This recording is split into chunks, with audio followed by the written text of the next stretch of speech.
and welcome to the FIM Speedway Grand-Prix here on Discovery. It's great to be back after a few weeks away, and we are here all very much excited about what's coming up tonight. And tonight we are in a beautiful city of Wroclaw, the city that truly loves Speedway.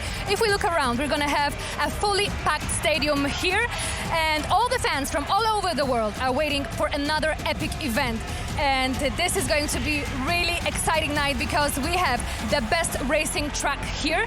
The track that is also home to a local hero, triple world champion Tai Woffinden, who's actually right now with Scott Nichols. So we're gonna hear from them, and off to you, Scott. Yeah, thanks, Marceline. The atmosphere is certainly building down here. Just come away from your autograph session. Tai, you've been at the club for 10 years now, somewhat a home hero now. What can we expect for tonight's Grand Prix? For sure, it's going to be good. Like, the weather forecast was for a bit of rain, but it looks like that's not going to come today. So, you know, the boys will prepare a good racetrack, and best riders in the world will go at it. I know you're obviously bitterly disappointed that you had to pull out of Cardiff at training accident, knock-on effects. So, how are the injuries holding up now, and how you feeling about tonight? Yeah, really looking forward to tonight. You know, we've had a few weeks, and from the results, we know what we needed to change and what needs to be done. So, yeah, is what it is, and we'll focus on the job in hand. Well, thanks for joining us, mate. We'll let you crack on. Have a good one tonight. See you guys.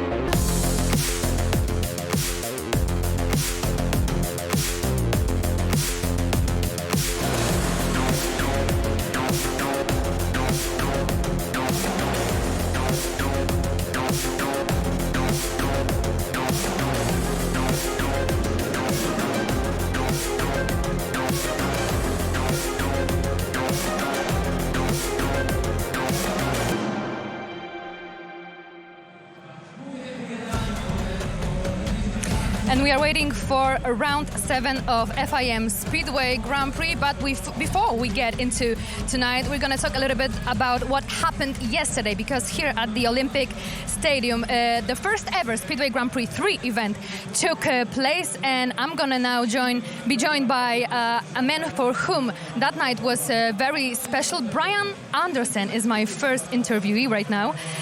Brian Anderson, father of current under-16 world champion. Hello, Brian. Thank you so much for joining. Thank you very much. First of all, I need to ask you, how was the night after your son won this title here at the Olympic Stadium? Because I bet you really have a sleepless night yesterday. Well, it was an amazing day. We obviously, with being involved in this big setup for the first time was really, really nice. And yes, winning the title was absolutely amazing. Mikkel had a great night. I'm just wondering, what did you feel watching heat number 19? Oh, nerves was outside my clothes completely. You know, like I don't know really what my heart rate was, but it was must have been high. I was so nervous. It could you think, what can go wrong, mechanical, or what can, so many things go through your mind. So it's unbelievable. But Mikkel did it. He's a world champion now, and actually watching all these young lads competing here at this track in Wroclaw, sometimes we could think of them as not under-16 riders, because they gave it all. They were racing with the bravery, they were doing their best. It was really good kind of racing, actually. Yeah, well, I've had a lot of phone calls after the meeting from top riders. Tony Carson phoned me up and said, well, that was amazing racing. They are young kids, but they have got really good skill and really raced the bike like they've done all their lives. So it's they have good ability, and if they get taught the right way and nursed the right way in their career, then all of them yesterday can be big stars one day. And it was a big emotion also at the podium, because the celebrations was really proper. Yeah, well, it obviously when you're dad, it really gets into your heart. You put so much work and effort into it, and my son Mikkel puts a lot of work both in the workshop, but also physically and mentally. So it's great when things do work.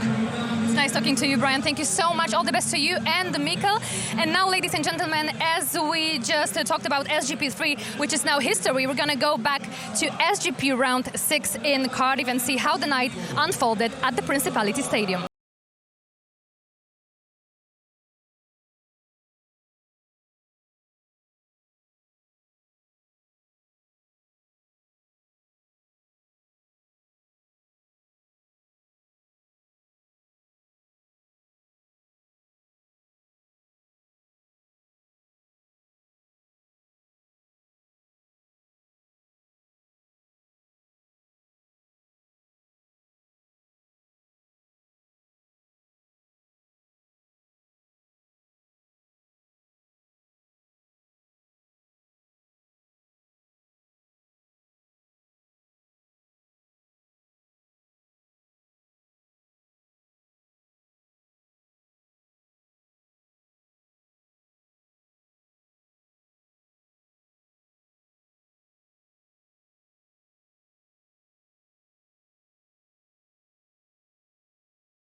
What a night it was at the Principality Stadium. What a night for all British fans, and definitely a night to remember for Dan Bewley. And actually, with Dan, Scott Nicholls talked a little bit about Cardiff night earlier today. Dan Bewley, we're here in WROCLAW for round 7 of the GP series, and you come into it as a Grand Prix winner. How does that feel? Yeah, it's. I didn't expect to be saying that at the start of the season, but it feels pretty cool. Has it sunk in yet? Obviously, Cardiff is arguably the biggest stage on the calendar, and you go and win it. Yeah, it's hard to say if it has or not. It probably won't even sink into after I finish racing. But for now, we just kind of try and move on and move on to the next one. Yeah, so we move on and we come here in WROCLAW at home track, so it's a good venue for you to come to off the back of that win in Cardiff. Yeah, it's pretty cool. This is the one GP I've been looking forward to the most. All season. I feel like as far as the riders are concerned, this is the best one. As far as the track is, and it's a pretty level playing ground. Everybody loves it here. We know there's an awful lot of pressure comes with the GP racing, but last weekend you qualified through the qualifying system to next year's Grand Prix, so has that taken a lot of that pressure off you?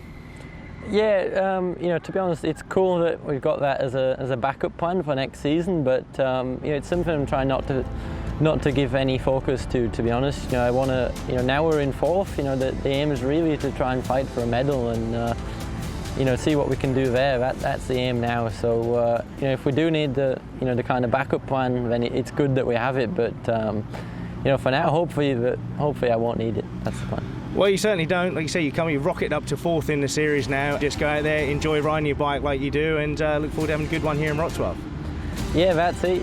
We're too far behind to even think about fighting for a gold medal. But what will be will be. But we're pretty secure on both ends.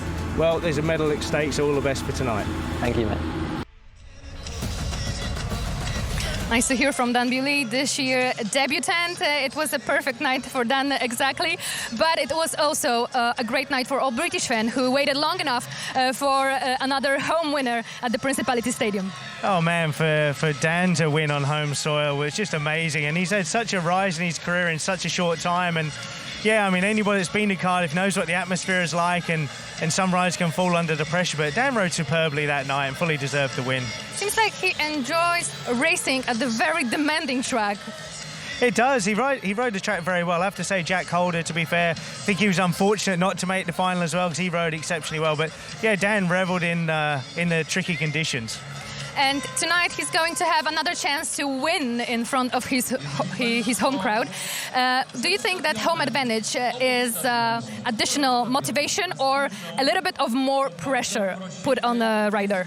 Yeah, well, I think obviously, like you said, Dan rides here for Sparta Wrocław in the Extra Liga, so it's his home track, and it's how you flip it, isn't it? He'll use it to his advantage, feel confident, he'll know the track, know the lines, and he was good in practice. But he said as well in the interview that it's a very fair track. All the riders like coming here because there's so many racing lines, so with that there can be a little bit of pressure. Exactly, and Dan Bewley, actually he can put the pressure away as he already qualified from SGP Challenge for the next season. Is it a comfortable situation? Definitely it is a comfortable situation for a racer. What do you think? Yeah, definitely. I think knowing that you're safe for 2023, that means you can just enjoy the racing. Those boys that are fighting for that top 6 spot, and it's so close. I think it's like 9 points between 6th and 12th. That's nothing. One Grand Prix and you can look what happened to Dan. He gone from all the way down up to 4th place. That's true. But speaking about Dan a little bit more, as I said, it is a debutant year for him, and he's already doing a very good job. And actually, it was a very short notice for him as he got into the lineup after Russian riders were suspended. And usually you have to get ready for that season long time before it starts. Yeah, is that a blessing in disguise? The fact that he hasn't had that time to mentally get wound up for it, it's can be a good thing, but he had a great night. But obviously some riders unfortunately missed out on being in Cardiff altogether. Exactly, like Martin Vacilik, for example, who's actually getting back to the game tonight in Wrocław. But first we speak about Martin. We're going to hear from the rider himself. Martin Vacilik, your first GP back from a nasty shoulder injury. First and foremost, how are the injuries and how was practice for you today? Yeah, I'm very happy to be back in the Grand Prix. It's an amazing feeling after 4 4 weeks, and yeah, just looking forward for tonight, and I'm looking for some good results tonight. Yeah, 4 weeks is not long after a serious injury like that. You've had a kind of, like a lot of the boys, had a bit of an up and down series. We have made 2 finals, obviously 1 in Prague. You've slipped 8th, but you're still very much in the run to make that top 6. It's pretty cool for me. Even when I miss 1 Grand Prix, I still have a chance to make some good results, even fight for the medal. And this is what I'm looking for. And yeah, just I need to show it today, and yeah, be sharp and ready. Well, thanks for talking to me, and all the best. Thank you very much. Martin Veselik having missed on that round in Cardiff, dropped down in the standings. He's 8th currently, but as you said, it's going to be a very tight rivalry and up till the very end, because it's still an open case for the top 6. Might be already clear who's going to be the world champion this season, but the fight for the top 6 is going to be very electric, that's for sure. Oh, definitely. That top 6 is vital, and yeah, Martin's dropped out of that top 6 position, but he sounds upbeat. I mean, he's coming back from a really nasty injury. He's come back very quickly, but said he felt no ill effects from practice. He feels good on the bike, and yeah, maybe the championship looks like that's running away with Zmarzlik at the front, but from there on down, it's still wide open. And it's still open case for medals. For silver and for bronze, it's going to be very, very tight as well. With 4 rounds to go, we're going to watch some really great rivalry between the riders. Definitely, we've got 4 great racetracks to come, and you know, here in Wrocław, we've got a few of the homeboys here. Maciej Janowski, you know, had a tough season so far. Could he use his home track advantage to try and turn things around and get himself back up in that pushing position at the top? Exactly. Maciej Janowski still haven't won any round this season, but actually we have a very interesting case in this year's Speedway Grand Prix. As for the last 6 rounds that were staged already, we have 6 different winners. That doesn't happen very often. No, it doesn't. That just highlights how wide open the championship is. Yes, Zmarzlik has a big lead, but he's only won 1 round. Could we have a 7th winner tonight? For me, that's great. It just shows that the competition is stiff. The racing will be great tonight, and I really honestly can't put my hand on who's going to win tonight. Exactly, and this track gives a lot of great opportunities for the rivals who knows how to overtake, and Maciej Janowski seems to be one of that guys who, even when he lost at the start, even when he missed the start, he can do a massive job on the track, on the distance. Yeah, he certainly can, and this track here in Wrocław enables that for all the boys. You know, he works very hard with Greg Hancock. I mean, you know, they spend a lot of time here. Greg's the coach here in Wrocław, so they'll know the lines, and Greg is going to be right in Magic's ear and going to be helping him all the way. Since you mentioned Greg Hancock, we're going to hear from Greg because you spoke with him earlier today about the track's conditions. Yes, Greg Hancock joins me down on track now. Greg, last time out in Cardiff, indoor track, temporary track. Obviously, we can see visually the size is much different, but can you just explain to us how the surface is different and the headaches and complications that may cause for the riders? Yeah, as you said, I mean, this is like extreme opposites of what we had in Cardiff, you know, a couple weeks ago, but this is a permanent track. This track's obviously, it's a lot bigger, you know yourself, you've ridden here, like, it's so big, it's so wide, it's more like riding on a gigantic motorway than anything, but this material is so established, it's the perfect dirt for Speedway. They can rip it up like they do. They probably ripped it up last night, laid it back down today. There's a lot of moisture in it. Although it looks hard, there's so much water in it, this will produce a really nice dirt line, and I'm sure you're going to see epic racing tonight.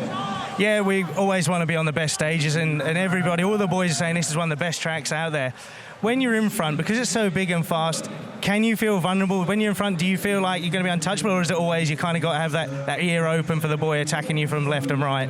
That's exactly that. Like Torrens the same, right? It's a little smaller, but this place here, I just spoke with Magic about it too. We were walking around before, and it said when you've got your bike hooked up and you're going fast, there's no better feeling than being on this track. However, you are so vulnerable because you find a fast line, and then there's a guy on another line trying to swoop you from the outside, or one trying to dive bomb you on the inside, because it opens up so many options. So as awesome as it is, it's also a full head case. And how much does that come to pure confidence in a rider to not deviate off his line? Well, that's all about confidence, right? I mean, you gotta have your bike working good, and when you're feeling good, you can't worry about what's going on behind you. Usually you feel that, but if you're confident in your own ability, you just know the lines, you know the feeling. Are they close? Are they outside? Are they inside? Then you just have to be clever on how you move. Well, I'm feeling good about it tonight. I'm sure you are, so let's look forward to good night's racing. You got it. Thanks a lot. Greg Hancock has just given us some insights about the track, but I'm going to ask you as a racer, what about the track's conditions today at the Olympic Stadium? Because you've been out, you've seen the conditions, and what can you say about the track so far? Track looks great. It was a little bit dry in practice, maybe a little bit slicker than they perhaps would have it normally, but because of the threat of rain, but they've worked hard. To me, it looks like there's a little bit more moisture, a little bit more grip in the track, which will develop into those racing lines that Greg was just talking about. Exactly. You've mentioned the qualifying session a few hours ago. We just saw guys at the track competing for the best winning time. And I'm going to ask you if there was anything that surprised you during that session. Well, I mean, it's always a surprise. I think the interesting thing for me with the qualifying practices how the different riders approach it. You know, someone like Leon Madsen, for example, he really engages in it. He loves he's really striving for that top spot, for that gate position. And some of the boys are all about, you know, a feel for the bike. Like Greg Hancock would just be going out there, getting a feel for the bike, race lines, wouldn't really be so worried about the actual race times. But it's hard not to have that in your head because it's a battle and it's up there to see. And then it's the confident mind game starts to kick in as well. And what group are you in? I would be out there just feeling the track and feeling how the bike reacts from the start, trying to find racing lines. So we've discussed just the qualifying session right now, and now we're going to move to Bartosz Marzlik, who's the current leader. But he struggled a little bit today at the Olympic Stadium, but meanwhile he's not racing. He took us through some mystery about Speedway equipment, and now we're going to hear about something which is very important for all the riders.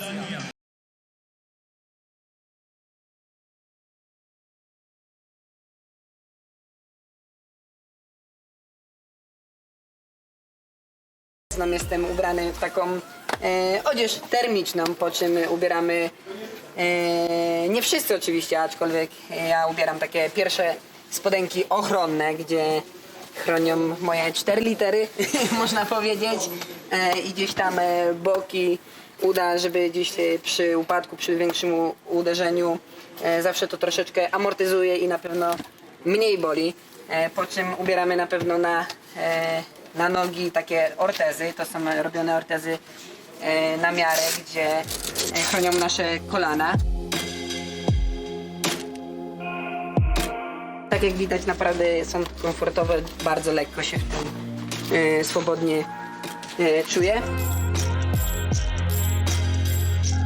Teraz ubieram tak jakby wkładki do butów, czyli zaraz wam pokażę, ubieram 2 pary butów tak jakby, czyli to pierwszy but, gdzie chroni moje kostki i jest nieco sztywniej na pewno na boki.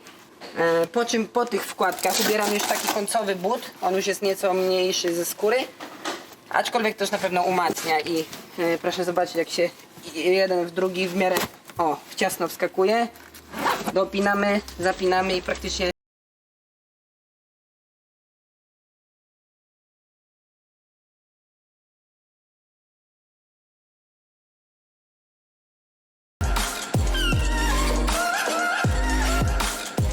po czym na koniec ubieram taką kamizelkę ochronną na plecy, na żebra i pas na brzuch. Ja nie używam akurat ochraniaczy tutaj na ręce, ponieważ bardzo mocno ograniczały mi zawsze ruchy na torze i gdzieś tam się z tym czułem bardzo niekomfortowo.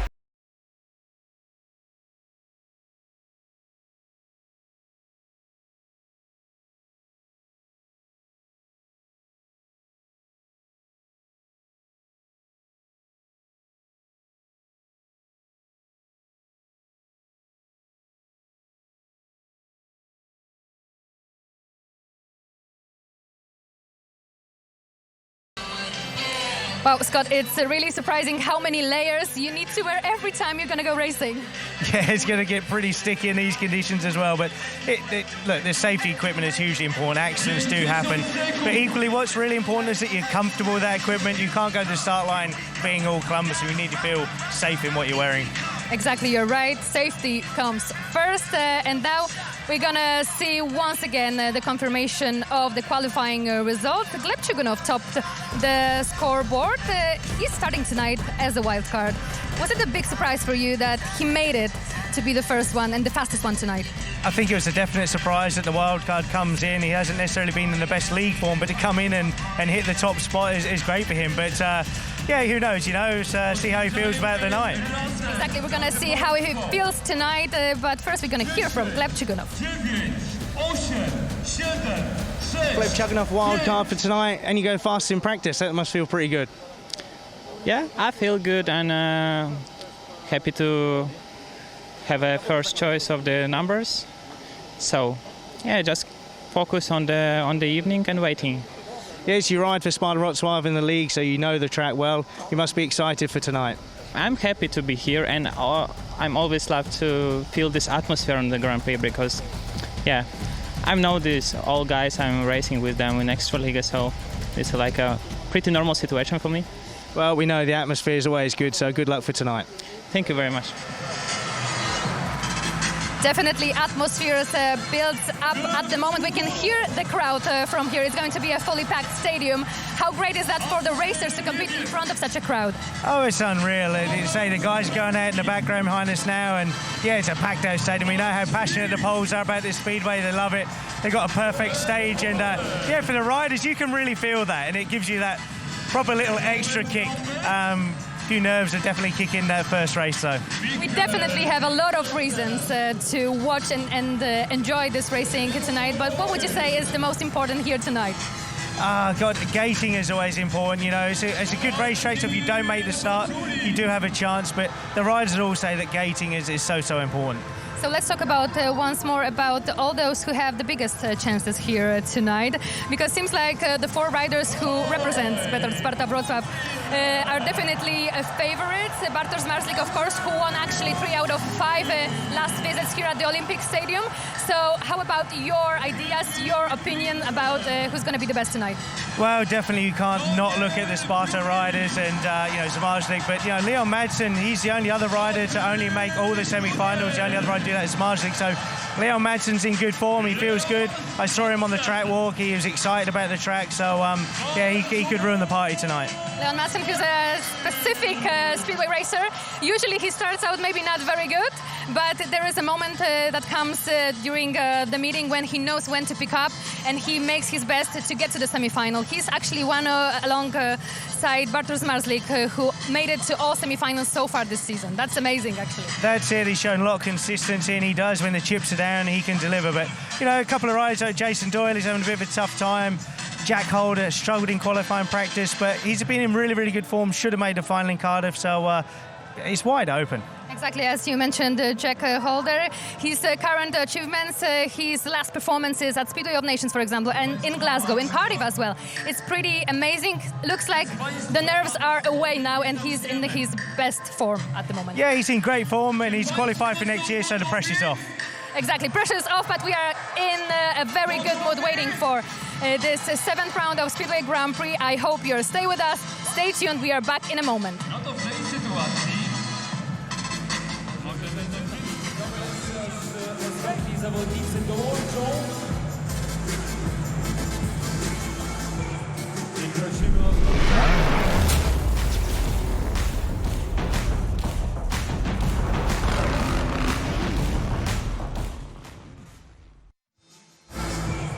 Good evening, everybody, and welcome to the Olympic Stadium here in Wrocław for the Betard FIM Speedway Grand Prix of Poland. It's round 7 of the SGP series, and got to say we are very excited about the prospect of this evening's meeting. There's no question we're going to have a fabulous event.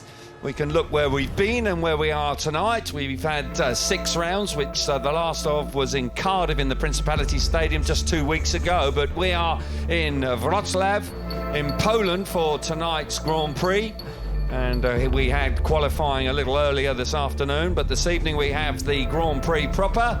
And we are excited about that, that's for sure. We can take a look at the riders now, where we'll have them presented to us. And the first rider to come forward should be Victor Przemski, who was actually terrific in qualifying this afternoon by getting the 4th best time. In actual fact, he didn't take the 4th pick, of course, because he is a track reserve, but the teenager rode superbly well.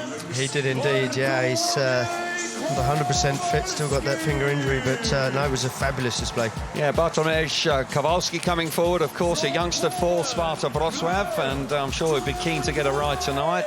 Gleb Chuganov, what a performance earlier on today. Fantastic from him. Got to say, the young rider really did turn it on in start, and he'll be hoping to back that up with a big performance here this evening. Andrei Lebedev's coming in for the injured Anders Thompson for the remainder of the Grand Prix series, so the Latvian will be very keen to do well. Pavel Szapelski coming forward now, just tripping up on the steps. Hope he can just find his feet, but he's looking for a big night here in his homeland. Now coming forward is Max Frick, who was involved in a big accident last night, nasty accident last night in the league racing here in Poland. So Frick a little bit battered and bruised. Jack Holder, fantastic form for Jack. He's got work to do. He's languishing down the order at the moment, down in 13th place. But Robert Lambert, yeah, absolutely, he is indeed. Robert Lambert coming forward now, had a disappointing Cardiff, looking to turn his form around here tonight in the Olympic Stadium. Mikael Mikkelsen coming forward now, of course, a two-time European champion. Once again, another rider in the thick of it, in the mid-pack, looking for a big performance here in Wrocław. Jason Dorr, the similar applies as well, Chris. Yeah, there's a chasing pack right down to, I would suggest, 11th place down to Robert Lambert. Of course, Jack Holder will want to get himself involved in that. This man, Marcin Vasilik, coming back from his injuries. He's not 100% fit, but he's glad to be back. Indeed it is. It's great to see Martin Vasilik, and now, of course, a fan favourite here in Wrocław. 10 years he's been riding for the club, and back from illness, and we're keeping our fingers crossed that Wolfenden can do the business. Another big fan favourite, of course, a homegrown Maciej Janowski coming forward. He's out of form, confidence is a touch low, but could he turn it around tonight? Fredrik Lindgren, they're looking for a big performance. Of course, not 100% fit with his long COVID problems, but 5th place. He's not had a bad Grand Prix series, fairly consistent. Now Dan Bewley, of course, another home rider here in the Olympic Stadium. Brilliant win for him 2 weeks ago in the Principality. Patrick Dudek, all action, and having a great season. 3rd place in the championship at the moment, very consistent, made the final in the last 3 rounds. So Leon Madsen coming forward from Denmark now, 2nd in the World Championship chase. He's hanging in there, he's 22 points behind, but I get the feeling that he's going to be really fired up for tonight's match. And now the championship leader, 2-time former world champion, 22 points out in front, Bartosz Marzlik, going along very nicely indeed. So there are the competitors for this evening's event. And we will now just pause now for the Polish national anthem. Prosimy wszystkich o powstanie. Kto może, niech wstanie. Prosimy o ściągnięcie czapek, nakryć głowy. Wyciągnijmy te kartoniki. Wszyscy, te formatu A4. Napisem przed oczami, tak żeby napis był po naszej stronie. Wyciągnijmy przed siebie kartoniki. Bardzo Państwa o to prosimy. Cały stadion. Hymn polski wykona pani Magdalena Zawartko.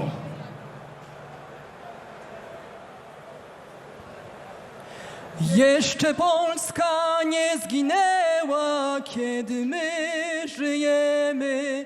Co nam obca przemoc wzięła, szablą odbierzemy. Marsz, marsz Dąbrowski, z ziemi włoskiej do Polski. Za twoim przewodem złączym się z narodem. Marsz, marsz Dąbrowski, z ziemi włoskiej do Polski. Za twoim przewodem złączym się z narodem. Przejdziem Wisłę, przejdziem Wartę, będziem Polakami. Dał nam przykład Bonaparte mamy. Marsz, marsz Dąbrowski, z ziemi włoskiej do Polski. Za twoim przewodem złączym się z narodem. Marsz, marsz Dąbrowski, z ziemi włoskiej do Polski. Za twoim przewodem złączym się z narodem.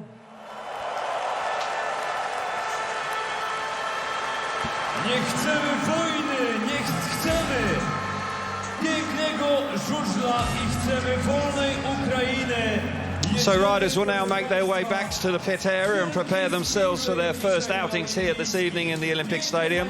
Fantastic rendition of the national anthem, really stirring stuff there, really did stand, my hairs would stand on the back of my head, certainly. But I'm sure we're going to be in for a terrific night at Speedway.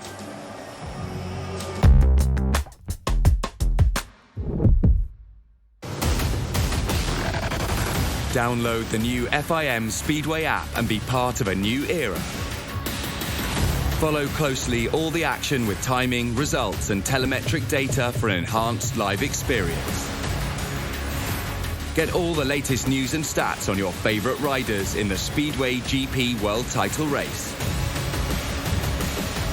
Take your FIM Speedway experience to the next level. It's going to be an amazing battle for the World Championship. Come on, we're ready. Here we go. Oh, what an overtake. Dives in on the inside. Magnifique. What a brilliant result. Absolutely majestic. It's a wonderful achievement. It's a brilliant result. The new World Champion.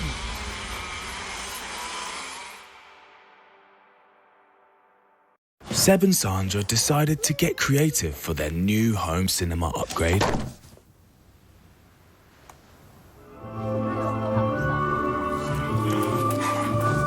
Thankfully, they didn't compromise on their broadband because they know that BT gives them a speed guarantee, super strength and security built in. At $28.99 a month, they know it's worth every penny. Join BT today.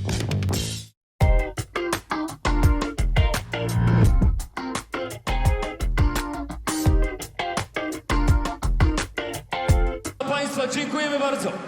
So yeah, not too much longer to go for heat number one. Riders just preparing themselves here. We've got a terrific event in front of us. All the riders, I think, universally love coming to this part of the world. This track is been altered for 2017 when the World Games were staged here, and Chris, they actually managed to make some alterations to the track as well that has really improved things. It has, yeah. From my time racing here, and of course indeed yours as well, Kelvin, the straights were a little narrower, the entrances and exits of the corners were a little squarer, and it was easy to run out of room, but they've got that little bit more room now, and we will see that in the racing. There will be straight lines into corners, there will be dive bombing each other, and no, it's going to be a fabulous night's racing. It is indeed. Martin Vasilek out here for his return to Speedway. Nasty injury he sustained a month ago with a broken shoulder blade. He's also got an issue on his hand, on his left hand as well. So he came through qualifying unscathed, but he needs to get off to a bright start here if at all possible. Because he slipped down. He was in third place going into the Principality, missed that Grand Prix and went right down to 8th. But as I reiterate, it's so tightly congested there. The point scores are so close together. A good performance here tonight for Martin, and he can get himself right back in contention for a medal. Max Frick there, who's in the first race as well, blue helmet colour, had a nasty crash. He says he's feeling a bit second-hand. But I'm sure the adrenaline is now coursing through his veins. Knows this place well, of course. Rode for Sparta Wrocław for several seasons. So he'll be looking for a big night. A winner already this year, of course. So the riders now approaching the tapes for the opening race of the Betard FIM Speedway Grand Prix of Poland, round number 7. And Mikkel Mikkelsen will be on the inside gate. So the line-up for heat number 1 there. Mikkelsen on the inside in red. Gate number 2 in blue is Max Frick. Gate number 3 is Jack Holder in white. And Martin Vasilek will go from the outside in yellow. Good-looking first race here, Chris. Great-looking first race. Jack Holder will be looking to make amends for a dreadful qualifying. Had so much bad luck. He didn't post a quick time in his first session, then he had a quick track for the second session where the other guys put in quick times. Unfortunately lost a chain before he even managed to do a lap, and that scuppered any chances of having a decent draw pick for him. So here we go then, heat number 1, start marshal just making sure riders are comfortable and in the right place on the start line. Looks up at the referee, green light comes on now. Here we go, we're away.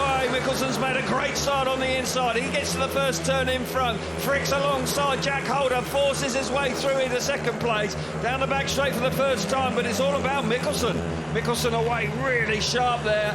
Utilised the inside start, has got a real steal on the rest of the opposition here. Martin Vasilik just missing out, actually, away from the tapes. And Max Frick with that forceful move into second place on the opening lap. Yeah, Mickelson super smooth off the start, just got the bike into the first turn, didn't move off the inside line, and looks very quick and comfortably out front. Track is going to settle down. It's going to take, I would suggest, 5 or 6 races to start making the best racing lines, but yeah, Max Frick has got no answer for him in second place. Yeah, Mickelson absolutely flying out in front. Danish rider's had his injury problems mid-season, but he looked absolutely textbook out in front here, clearing off out in front, bike working a tree, set up absolutely spot on for his opening ride. Out of the last turn to win heat number 1, Mickelson picks up a fine win. Second place in Frick. And Jack Holder chasing him home. Of course, the Speedway of Nations duo there coming through in second and third, but Denmark doing so well yesterday in the SGP3, of course, finishing first and second, and they start with a win here this evening. They really are enjoying themselves in the Olympic Stadium here in Wroclaw.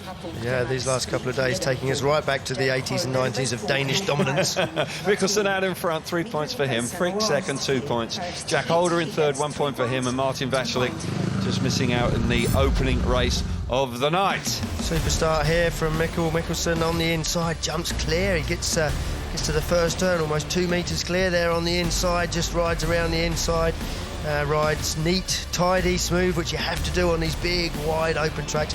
You've got to generate the speed, you've got to keep that momentum going. You can't afford to lock the bike up and stop your momentum. Max Frick there just holding his nerve as Jack Holder looks for a way around the outside. That path's not going to work in these opening heats.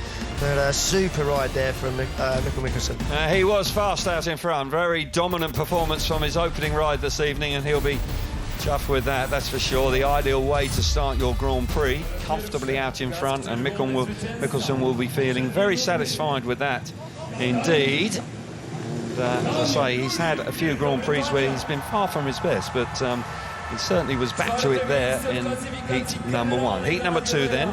And riders arriving at the start gate, and we will see for the first time this evening the previous winner in Cardiff, of course, Dan Bewley, will be out here on the inside gate. The wild card also, Gleb Chuganov, good performance earlier on in qualifying, and really did surprise us all with coming through with some dynamite times, but that man has had a lot of focus on him over the last couple of weeks. So Dan Bewley on the inside in red. Gate number 2 in blue is Gleb Chuganov. Gate number 3 is Andrei Lebedev's coming in for the injured Anders Thompson in white, and Robert Lambert from Great Britain will go from the outside in yellow. 2 Brits here. I've got to say that Dan Bewley will be buoyed by the fact that Mickelson made a really good getaway from the inside gate. If he does something similar, I sense that Dan will be a hard man to peg back here in heat number 2. So here we go then. Second race of the night. Green lights on. Long pause this time, and we're underway. And it's just about Bewley as he gets to the first corner. Lebedev's there coming momentarily, but it's Robert Lambert that's come round the opposition into second place and putting pressure on Dan Bewley, sweeping round the outside in turns 3 and 4. Now chops back to the inside. Robert Lambert coming up the inside of Dan Bewley, forces his teammate out of the way. Now Bewley, can he respond? Brilliant opening lap there from Robert Lambert. Now we've got Chuganov coming through. Oh, he's collected Lebedev's at the same time, and they've gone down, and the red lights will come on. Robert Lambert will be a touch frustrated there. That was a sensational opening lap from him. Was in the right place, but Lebedev's has gone down, and I just fancy there may have been a bit of contact between himself and Gleb Chuganov. Yeah, I'm sure there was. Be interesting to see the replay. Robert Lambert's going to be frustrated with that. He had a sensational opening lap to generate the speed from the outside. Great cutback, short run into the corner. And looking at, once again, Lambert's got himself in front. Chuganov up the inside there of Lebedev's. Difficult to see from that angle if there was actually any contact. And if there wasn't, I would say that Lebedev's got to go. But should have a better view here. Charges in on the inside. Yeah, I mean, you can see the dirt deflectors rubbing. I've got a feeling that the referee... Close call here. Yeah, I've got a just feeling that the referee will feel that maybe he has to put Chuganov off, but there's not a lot of contact. No, not too much, but we're seeing the blue exclusion light come on.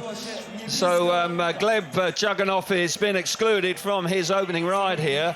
Disappointment there for the home rider, and the crowd are actually making their feelings known as well. Not happy with the referee Alexander Leotosinski from Ukraine, but there was a touch of contact going into turns 3, and Lebedev's went down. So as a consequence, Juganov is out and would have a rerun with 3 riders only. Unfortunate that for Juganov. He had such a good qualifying, you know, rode very, very well, and he seems calm and composed, but very unfortunate way to start his evening. Yeah, I feel for him. There was an opportunity there. He squared the corner off. He went down the inside of the back straight, and the door was open, but Lebedev then reacted and tried to squeeze him, and as a consequence, the contact occurred. Not too much, and both riders up and about, and Lebedev's just having a bit of a tweak to his ignition timing. Track, as you say, was a touch greasy, a touch a little bit wet in the first few. I think the racing will develop after the first 4 or 5 races. Yeah, no doubt. Yeah, the track's in superb condition, and interesting dynamics now, because Dan Bewley knows what Lambert's just done. He's now got to have that in the back of his mind. If he makes a start again, how's he going to cover that, make sure that doesn't happen again?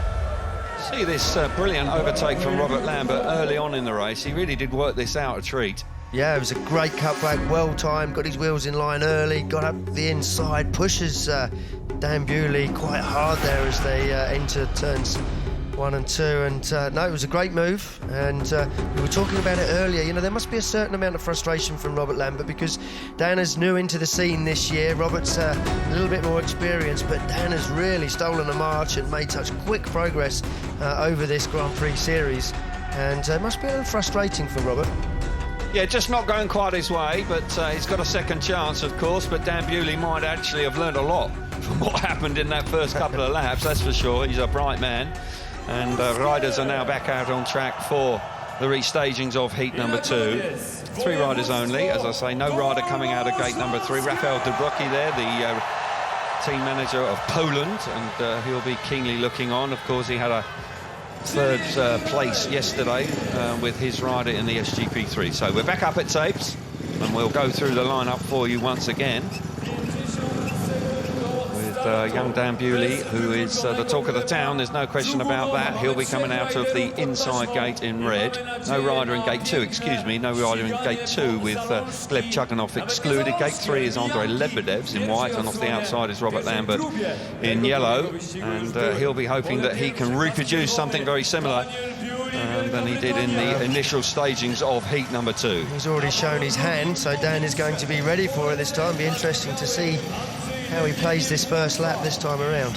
Well, he'll be hoping he can get across, if he can, and get his nose in front right from the get-go, but that inside gate has proven to be quite useful in the first couple of starts here this evening. So start marshal just making sure the riders are in the right place. Here we go then. Second time of asking. Green lights on and we're away. Got to say that Dan Bewley's made a superb start there, but once again Robert Lambert is keeping him company around that first corner. Down the back straight they go. Lambert coming on strong, neck and neck into turns 3 and 4 for the opening lap. Bewley running very wide. Here comes Lambert. Lambert's done. It's literally deja vu. Exactly, certainly, but look at Bewley around the outside. He's going to repay the compliment now. Neck and neck. Brilliant stuff there. Not too much to choose between the 2 Great Britain riders out in front. Bewley now beginning to power on. Really tight there. Lebedev's back in 3rd place, but Bewley read that beautifully going around turns 1 and 2. Still on for 1st and 2nd. Absolutely. If this is an indication of how tonight's going to go, we're in for a treat, and certainly Robert Lambert not giving up, but Dan Bewley had the answer, managed to hit back, but Robert Lambert is in fine form. He is indeed, but Bewley's now beginning to stretch away out in front. One last turn, a red-hot restaging of heat number 2 with Bewley coming through to delight the home crowd. Robert Lambert gave it everything, momentarily hit the front, but Bewley had the answers there and came roaring round the outside to fire himself back to the front, with Andrei Lebedev's just outpaced in 3rd place. Super high-speed action in heat number 2.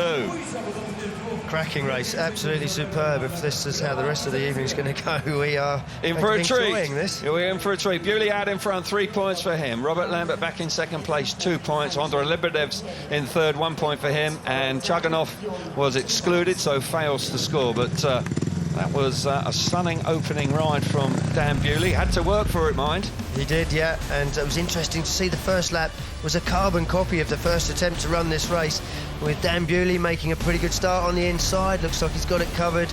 Robert Lambert's generated loads of speed with a slightly wider corner, a little bit more grip for him, and exactly the same here. Realises he's not going to get the job done there, cuts back up the inside, exactly the same as the first attempt to run this race, and gets himself in front. But Dan Bewley realises at this point he has got a bit more traction. There was no gap there whatsoever for him, but he just kept the thing screwed on and got himself around Robert Lambert and managed to hang on. Yeah, and the longer the race went on, he's clear out the fence down the back straight. Yeah, there wasn't too much room there, was there? But no. Bravery from the young British rider, clearly red hot at the moment, and looking good out in front, that's for sure. And he lies fourth in the World Championship, coming into round number 7 here in the Olympic Stadium. Heat number 3 then, and it will be the first time we see Ty Woofenden this evening. We keep our fingers crossed that all is well, and his illness and injury problems are behind him. So he goes away from the inside in the red helmet colour. Alongside him in blue in gate number 2 is Jason Doyle. Leon Madsen coming out of gate number 3 in white, and Patrick Dudek, who lies third in the championship chase, will go from the outside in yellow. Big race this, actually. It was a race that I looked at before the meeting started. It's a strong lineup, but it's a night where Woofenden really has to come to the party. He hasn't been in the best form this season. Yeah, Ty Woofenden and Jason Doyle indeed looking to chase that top 6 spot. And indeed, Leon Madsen is the closest rider to Smarzlik, second place in the series standings at the moment. And he's got the consistency, but he just needs to up his game. He's got to be in finals. He's got to be winning them if he's got any chance of shortening that lead of Smarzlik. 80 points still available this season. Here we go then.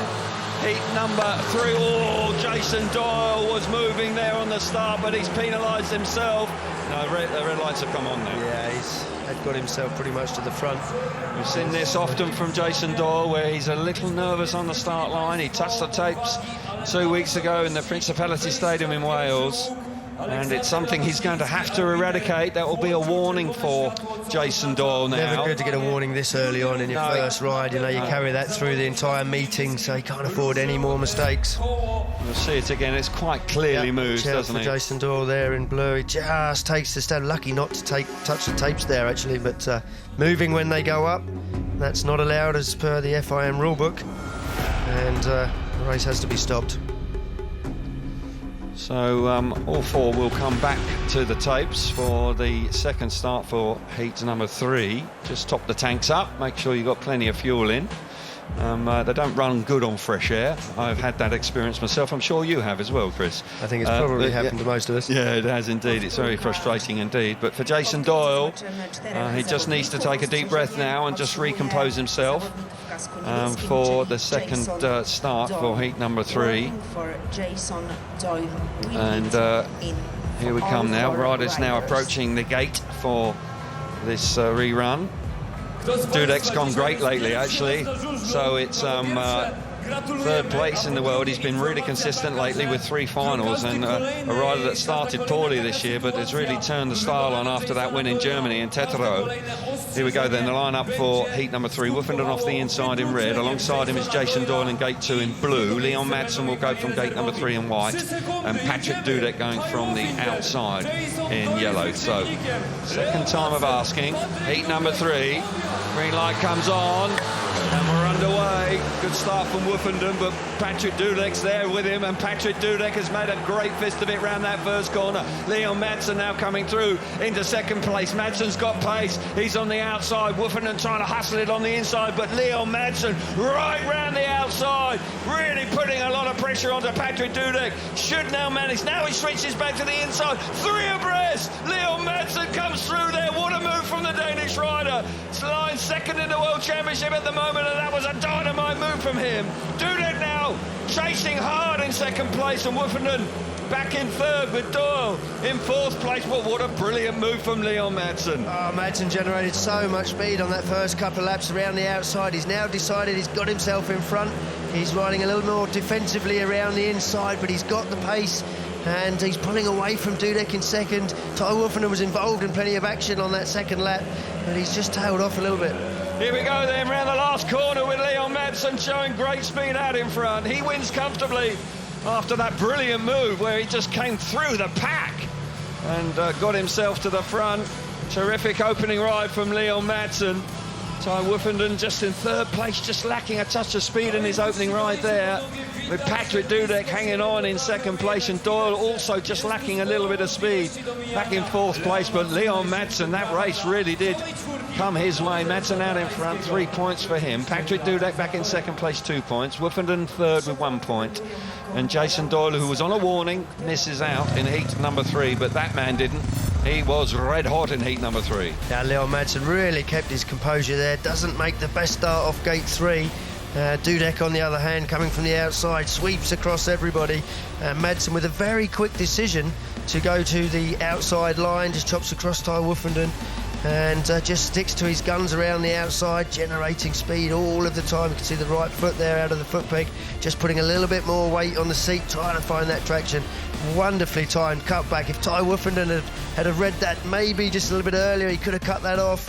But he was coming through and nothing was going to stop him at that point. Brilliant stuff. Yeah, absolutely. Dynamite move there from Leon Madsen. Split second timing coming out of turn 2.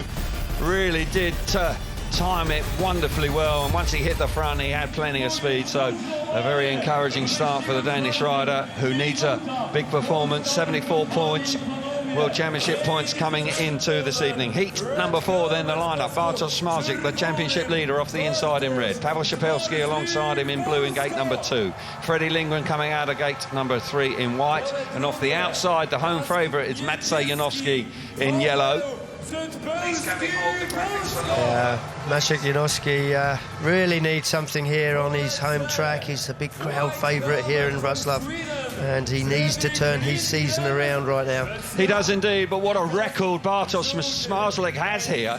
He's ridden here in 5 Grand Prix and he's won 3 of them, and I must say last year he won in the double header. He won both nights, so he has very fond memories of the Olympic Stadium, so he'll be looking to stretch that lead in the championship. But for Maciej Janowski on the outside here in the yellow helmet, it's an opportunity to turn his season around. Here we go then, heat number 4. Green lights on, long pause, and away we go. Smarzik missed it completely. Here we go into the first turn. He hugs that inside. How on earth has he done that? But here comes Janowski. Oh, tied down the back straight. Janowski certainly had to breathe in as they went past Smarzik. Wasn't a lot of racing room there. Smarzik now giving chase in second place. Brilliant stuff from Janowski. Really committed, had to be.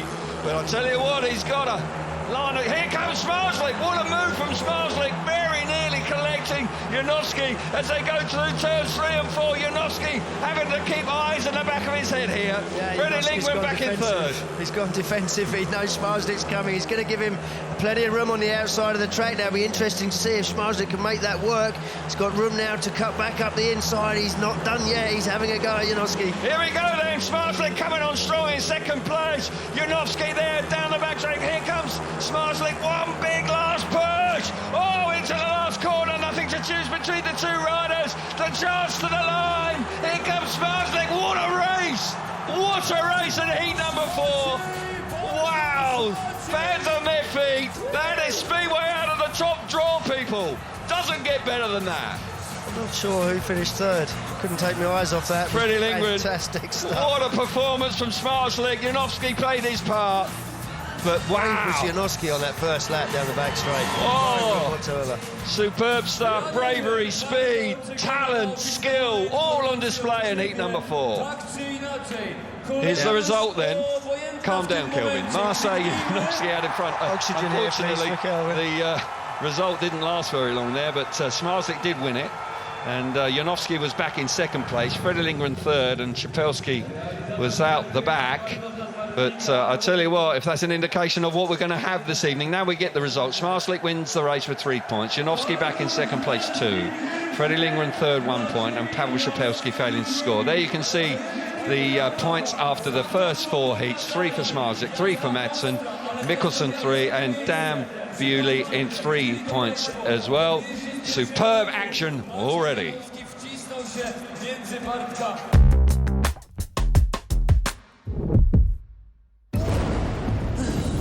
Oh, how about a spark of inspiration? Oops! Let's get this thing rolling. Ta-da! Try that on for size. Yeah! Level up in Forge of Empires. Play now for free at FOE.tv or download the app. Enter the red zone, where heat suffocates. Every breath is a fight. And heartbeats are hammer strikes. In the hunt for the red jersey, there's no turning back. A grand tour in the red zone. La Vuelta. Every stage live and on demand on Discovery+. Want to flip from selfies to streaming, Britain? Well, get the iconic new Samsung Galaxy Z Flip 4 on EE with 24 months of unlimited TV and movies on Netflix. And save yourself 192 pounds. Plus, get an extra 384 pounds off when you trade in your old Samsung. But what makes it all flippin' amazing? It's all on the UK's best network. Now that's more bang for your buck. Save 192 pounds on the iconic Samsung Galaxy Z Flip 4.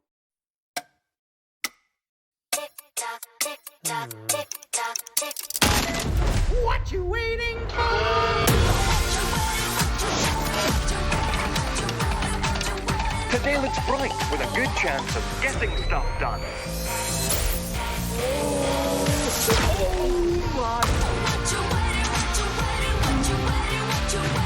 Tomorrow begins today with NatWest. I quench that thirst.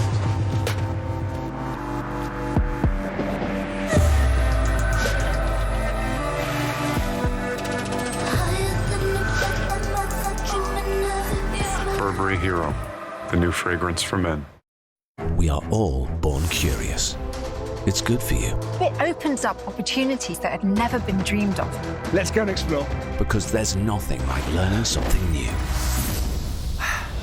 A mile of wire in a mattress. It's not about functionality. They were having fun. Why do we do it? We do it for love. I'm so excited. I wish I'd been there. I can't wait to show you. Yesterday, TV for curious minds. Amazing deals now on at Curry's.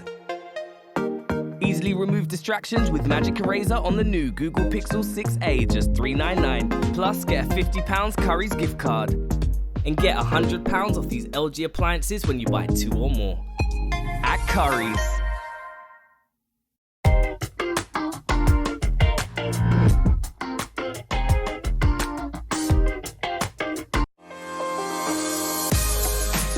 Get closer to the sports you love with Sky VIP, sponsors of Eurosport.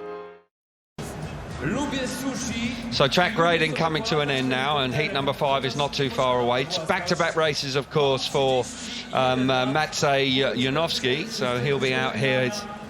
So let's get some more reaction now. Scott Nichols is down in the pits for us now. Yeah, Robert Lambert joins me down here. Robert, that was an epic battle with your fellow countryman Dan there. Yeah, it was. You know, shame we had the rerun. I was in a position there again. You know, I felt like I had a bit more speed than him, that I'd go past him and he'd get a cut back, so I just showed my back wheel and wanted to come down a little bit. But yeah, that's something I learned from a first race, and yeah, the bike was fast. That's the most important thing. Yeah, your bike looked quick, and it's always a learning curve. Interestingly, Dan, we know he's quick as he's home track. Do you take comfort from the fact that you're on the pace with him, or are you frustrated that you weren't able to knock him out of the park? Oh, after going over the start-finish line, I was frustrated. Obviously, I wasn't in front of him, but that's good. That's a good thing. You know, we work out to a positive for the rest of the meeting, and yeah, you know, to be on a pace with a home rider is obviously good, and that means something's working with the bike. You've got a little bit of a gap in your races now. Do you feel you're going to make many changes before that heat? You know, I just had a look at the last block of last race there before grading, and yeah, just see how that was, and we'll watch how the track progresses and maybe do a little tweak before the first heat, but if not, we'll keep everything the same. Well, we'll let you keep focused and make the tweaks needed, and good luck for us tonight. Thank you, cheers.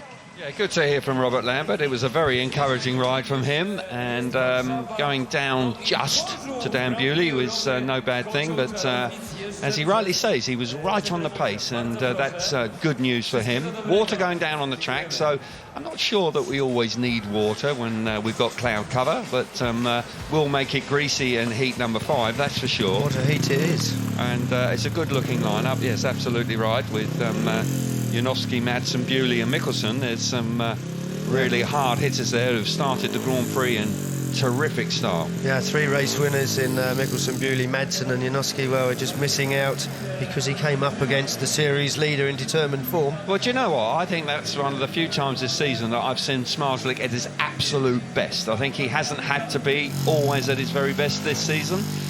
But all of a sudden, there was something about him there that reminded me of last year when he was going head-to-head with Artem Laguta. So, terrific to see. And I've got to say, the place absolutely exploded. It really was a fantastic demonstration of Grand Prix at the very highest level. Yeah, and I think an opening ride for someone like Smarslik, as intense as that, really sets him up for the Grand Prix. Yeah, absolutely. Leon Madsen there just having a chat with Hans Nielsen, the outgoing Finnish coach, which is a surprise to us all, actually, because I just feel that Denmark are on the cusp of something pretty special in the future, but nonetheless, decisions have been made, and he will step down from his role after 5 years in charge. So, boys just getting on their equipment for the next race, and as you rightly say, Chris, this is a tasty-looking lineup with 3 race winners here, and Janowski, who can feel a touch aggrieved and slightly unfortunate to have been beaten in his first ride, because he put on a great display. There you can see a brand new tyre fitted for whoever's bike for the next races. We've still got the grading going on here with a little bit of scratching going on.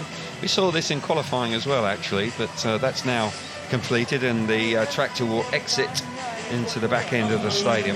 Brilliant racing. I mean, when the boys are given this sort of stage, Chris, you can just see how good this sport is. You know, it was tough in the Principality at times, but those first 4 races, I mean, they were pretty spectacular. Yeah, you said it. You give them a stage like this, you know, the track is smooth, it's big, it's wide open, plenty of space to make a lot of lines in places that maybe you don't see on 1 or 2 other tracks. We saw in SGP3 with the under-16s last night that they were dive-bombing up the inside, making straight lines into the corners, and tonight already we've seen it in the first 4 races. Fabulous stuff. Fabulous stuff indeed. So riders up at tapes. The lineup we'll give you now. On the inside is Maciej Janowski. Gate number 2 in blue is Mikkel Mikkelsen. Gate number 3 in white is Dan Bewley, and Leon Madsen going from the outside in yellow. Interesting to see how the track reacts to that track grade and the water that's gone down on it. Possibly a little greasy on the outside in this heat number 5. Cloud cover, it's much cooler than yesterday. It was red hot yesterday, actually. But today we've had cooler temperatures. It's only just about 21, 22 degrees. So ideal racing temperature for these guys. Yeah, and ideal track conditions for them, and everybody taking their time here because this is a very even looking race. Leon Madsen on the outside in this one. He's got to take the chase to Smarslik, but he won't like what he'd just seen in Heat 4. No, there's no doubt that Smarslik may well have reacted what he'd seen from Leon Madsen in the previous race. I think you were spot on there, but this is a good race to win. No doubt about it. This would give a huge boost to your confidence if you can pick up a win when you've got 3 race winners in a second place, and what a second place it was. Any other day of the week, you would have won the race. But when you're up against the world's best in Bartosz Smarslik, then no easy task. But yeah, riders just taking their time here. Touch of nerves about this one. This is a big heat number 5, that's for sure. Star Marshal just encouraging riders to come forward now, settling down. And we'll be shortly on with the action once again. Here we go then, heat number 5. Green lights on.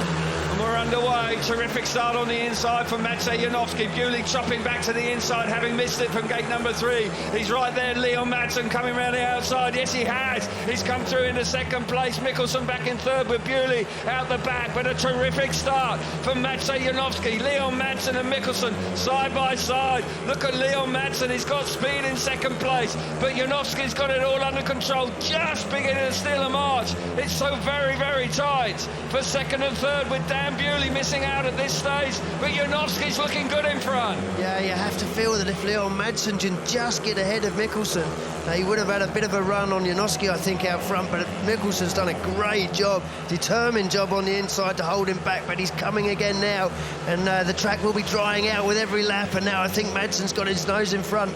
He's looked pretty quick. Here we go then. One last straight, Leon Madsen winding it on. One last blast round turns 3 and 4.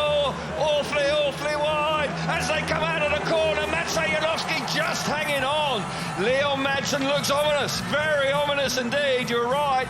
Got held up in traffic there by Mickelson, making him work overtime to get into second place. And Maciej Janowski looking so comfortable initially. But when the race came to its conclusion, it was nothing like that at all, with Janowski having to hang on by his fingertips. Good racing again. Yes, I always felt that if Madsen got himself clear, he'd have a go at Janowski. Janowski out in front, 3 points for him, 5 points out of 2 rides. Leon Madsen back in second place, the same for him. Mickelson dropping 2 points there. And Dan Bewley, well, he had no answers there. That was a red-hot heat number 5. Tough heat, great ride from Janowski, and he needed that. He's showing a lot of determination that we haven't seen in the last few rounds. Great start from the inside, just puts his front wheel over the curve there to protect that inside run. And I think the track needed to come to Madsen. He's found himself on the outside, obviously off gate 4, trying to get around Mickelson. And I think, you know, if he'd have had just half a lap more, if he could have got himself clear a little bit earlier, he definitely had the speed to attack Janowski, as we saw on the run to the finish line. But fortunately for Janowski, Madsen took too long getting past Mickelson. And once the track came to him, he was generating so much speed. Look at the speed he had on the run into the finish line. It was fantastic. It was dynamite stuff and really eye-catching. But for that man, he was very pleased to pick up that win and move on to 5 points. So excellent start for Maciej Janowski. Strong stuff from him in his opening 2 rides in heats 4 and 5. So heat number 6, and riders appearing at tapes already. And Ty Woofenden out here, and he needs to respond with a 3rd place first time out. And needs to find a bit more speed. It just looked like he was lacking a wee bit in that first ride. So the line-up then for heat number 6, on the inside in red is Pavel Szapelski. Ty Woofenden alongside him in blue in gate number 2. Max Frick coming out of gate number 3 in white. And Andrei Lebedevs will go from the outside in yellow in heat number 6. Interestingly, the draw pick from after qualifying, a lot of the riders were going for gate 3 to have twice in the outside gates, but so far, interestingly, tonight, gate 1 has definitely been the dominant gate. Indeed it has, and I think a lot of riders, as you rightly say, have been influenced by the stats from last year where gate 3 was the dominant gate. So here we go then, heat number 6. Can Ty Woofenden get his nose in front here now? Probably needs to. Here we go then. Tapes are up and we're underway. Szapelski's made that inside gate work a treat for him. Woofenden running wide. Andrei Lebedev's around the outside. Here comes Max Frick up the inside as well. Woofenden's got speed here. Oh my goodness, Szapelski's getting swallowed up as they go through turns 3 and 4. Fabulous ride here from Woofenden around the outside. Just about gets his nose in front now. Had to work for it, but that was exactly what the doctor ordered for him. Down the back straight for the second time. Woofenden now beginning to settle in front. Szapelski in second place with Max Frick back in third. But Woofenden needed this and he's responded in fine style. He has, yeah. There's a big roar from the crowd here in Wrocław as he hit the front. He's an adopted son of the town. Been here for many years. Max Frick putting pressure on Szapelski in that first lap, but Szapelski now settling down in second place. And, this is great for Ty Woofenden out front. Out on the edge of the dirt, the 3-time former world champion looking like one here. Really superb stuff from him. They've made a few tweaks to the setup and it's worked a treat here in heat number 6. Woofenden moving on to 4 points after 2 outings. Excellent ride from him. Szpilski back in second place, but that's more like it from Woofenden. So sad to see him have to pull out of the home Grand Prix in Great Britain 2 weeks ago in the Principality, but clearly those troubles are behind him now. And his first heat win of the night, he'll be feeling a lot happier about things right now. Terrific ride from Woofenden out in front, 3 points for him. Szpilski back in second place, 2 points. Max Frick in third, 1 point for him, and Lebedevs misses out in heat number 6. Good ride from Woofy there. Yeah, 3 points for Ty Woofenden, and he was made to work very hard. Szpilski in red there on the inside, pulls clear. Gate 1 working very well in these opening heats. Max Frick times his cut back beautifully up the inside. Looks like he might be able to get up the inside of Szpilski. And at the same time, Ty Woofenden's got designs on coming around the dirt line, around the outside. And he can't quite make it pay off on that opening lap. But he just keeps working it, edge of the dirt for the entire 4 laps. Generates plenty of speed around the outside of Szpilski. And won the race reasonably comfortably. Be very happy with 3 points. See, he's got his number 1 mechanic back in there. Jacko's with him here for this evening's event, and I'm sure he's chuffed to bits about that, and he'll be even more pleased with the way he picked up that ride there and that win. And you can see Jacko on the left-hand side. So heat number 7 is with us, and we will see the riders. On the inside is Jason Doyle in red. Alongside him is Bartosz Zmarzlik in blue. Gleb Chuganov, who got excluded in his first ride, he'll come out of gate number 3 in white. And Jack Holder, the Speedway of Nations winner, will go from the outside in yellow. And I've got to say, any race with Zmarzlik in, after the evidence of what we saw in his first ride, I think maybe you're going to have to be thinking maybe second place is good enough. But, there's no way to think, you know. But Jason Doyle is a big ride for him here, Chris, because he failed to score in his first outing, was tailed off in 4th place, didn't have the speed. They will have had to have made some changes to the setup. And that inside gate that he's got now has worked very well this evening, so he must take advantage. He's got to take advantage of that. His record in Wrocław is not great in Grand Prix, but got to take advantage now of this inside gate. Here we go then, heat number 7. Green lights on and we're underway. Doyle's made a decent start on the inside. Zmarzlik electing to go right to the outside. Holder coming through in the pack. Got to say, Zmarzlik, that was an odd decision from him. Oh my goodness, how tight it is as they go into turns 3 and 4 for the opening lap. Doyle's out in front, but you can throw a blanket over all 4 riders, and Zmarzlik is at the back at this stage. Hold around the inside now, with Doyle going well. Gleb Chuganov coming down the inside. Fantastic ride there from the wild card, pushing the former world champion awfully hard. Zmarzlik still at the back, with Jack Holder going strong, very strong out in front. Yeah, Zmarzlik's got no answer at the moment, but you just can't help but think he's going to start generating some speed on this last couple of laps. He hasn't got long to do it now, and he's got no answer at the moment. Jason Doyle's been beat up in this one. Jack Holder up front looking good. Chuganov, he'll be happy with a 2nd place after that exclusion. Well, indeed, one last turn for Jack Holder. This is a really encouraging ride from Jack Holder, who had a nightmare qualifying, and he picks up his first win of the evening. Superb ride from the young Australian rider. And clearly delighted with it, rightly so. Jason Doyle fading there, just not fast enough out there this evening. And Bartosz Zmarzlik, after such a wonderful opening ride, drops 2 points there. Not a disaster, but had to work hard for the 1 point. And Gleb Chuganov responding nicely in 3rd place. So Jack Holder out in front, 3 points for him. Chuganov in 2nd place, 2 points for him. Zmarzlik 3rd, 1 point. And Jason Doyle remains pointless after 2 outings here this evening.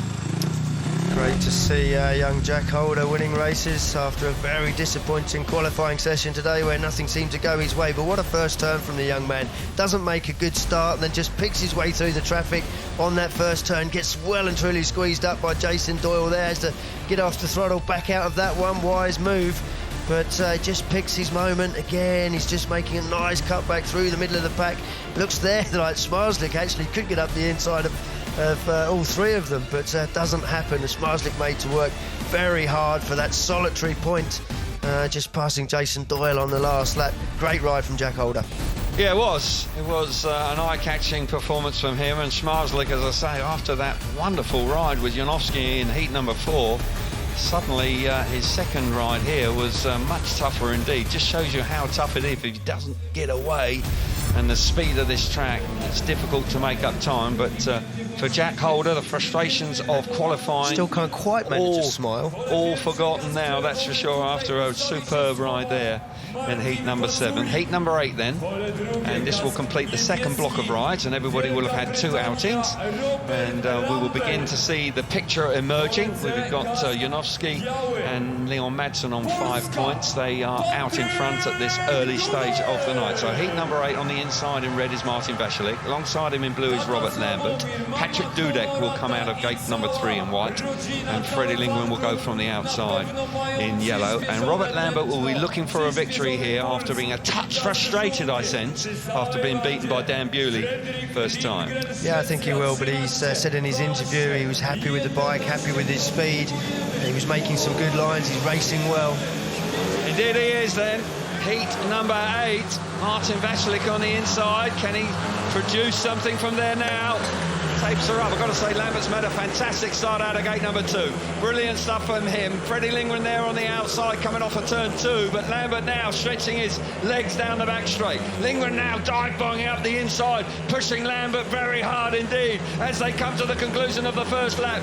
Vasilik back in 3rd place. Dudek diving to the inside with Vasilik round the outside. But you've got to say, Robert Lambert's in front, hasn't got much of a lead, and you know you're going to have to work overtime when you've got Freddie Lindgren right up your exhaust pipe. Yeah, Freddie Lindgren's tough character. When he's at his best, he doesn't ask for a lot of room, and he will take anything he can get, but he can throw a blanket over these first 3, in fact almost 4. Robert Lambert doing a great job, lovely first turn after a decent start, and Freddie Lindgren, he's just generating a lot of grip on the inside of Lambert. Still not out of this. No, he's not. Robert Lambert then actually rode a very crafty line round that first and second corner on the 4th lap. Looks like that sealed the deal for him, and he'll pick up a win here, first win of the evening, and move on to 5 points. Fine ride from Robert Lambert under immense pressure there, showed a lot of composure and made that subtle move towards the inside as they started the last lap through the first turn that really did the business for him. Freddie Lindgren back in 2nd place, but the start from gate number 2 for Robert Lambert there was a textbook one, and certainly looks like he's really fired up this evening. The result of heat number 8 then, Lambert out in front, 3 points, Freddie Lindgren in 2nd place 2, Patrick Dudek back in 3rd place 1, and Martin Vasilik on his return to racing is finding it tough this evening. There you can see the standings after 2 rides each, with 5 points for Madsen and Janowski, Robert Lambert as well, Smarslik on 4, Woofenden on 4, Mickelson on 4, and Jack Holder on 4 as well. We're enjoying this. I hope you are too at home. It's red hot out on track.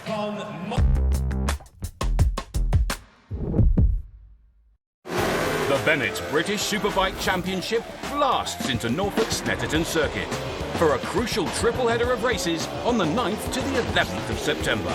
Witness top-class riders battling wheel to wheel at one of the fastest racetracks in the country as the 2022 title battle intensifies. 3-day weekend tickets are £45 online in advance, whilst under 13s go free. Book now at snetterton.co.uk. Amazing deals now on at Curry's, and with our price promise, you won't get it cheaper. Save £100 on the Sony Bravia X72K Android TVs with Triluminos display for true-to-life colours from just $499. Save £130 on this Intel-powered Lenovo Flex 5i Chromebook with built-in virus protection, now only $299. Deep clean your carpets, upholstery and car interior. Save £60 on this Vax carpet washer, now just $159. At Curry's. Running a business can feel like climbing a mountain. It's actually a volcano. Xero accounting software can help keep your business finances running smoothly. Soon, climbing up that mountain will feel more like riding down one on a really cool bike that can time travel. Search Xero with an X, because healthy business is beautiful business.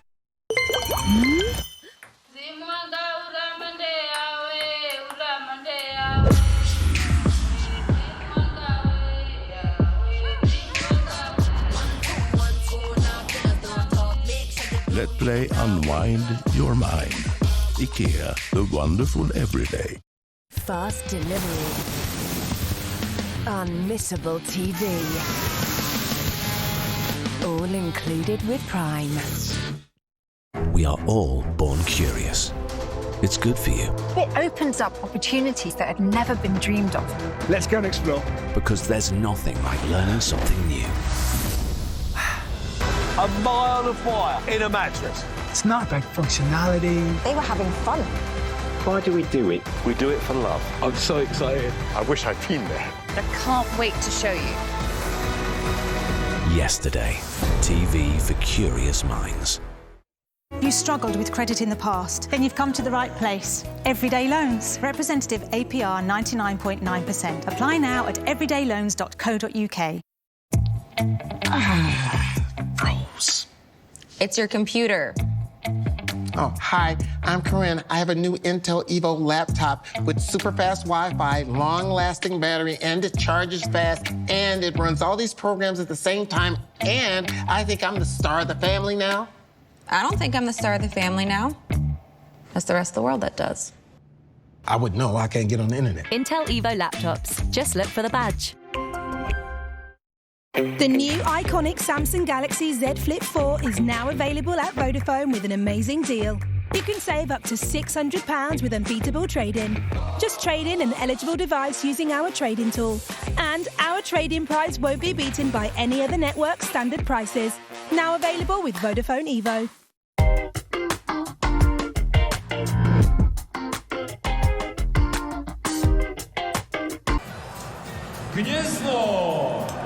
So yeah, two blocks of races have been completed as we look down on the view from up on high as the track grading continues, and we'll be up to heat number 8, and a big race for Jason Doyle there because he hasn't scored a point, and really with 3 qualifying heats to come before the semi-finals, Jason Doyle is going to have to get a minimum of 8 points, he would suggest.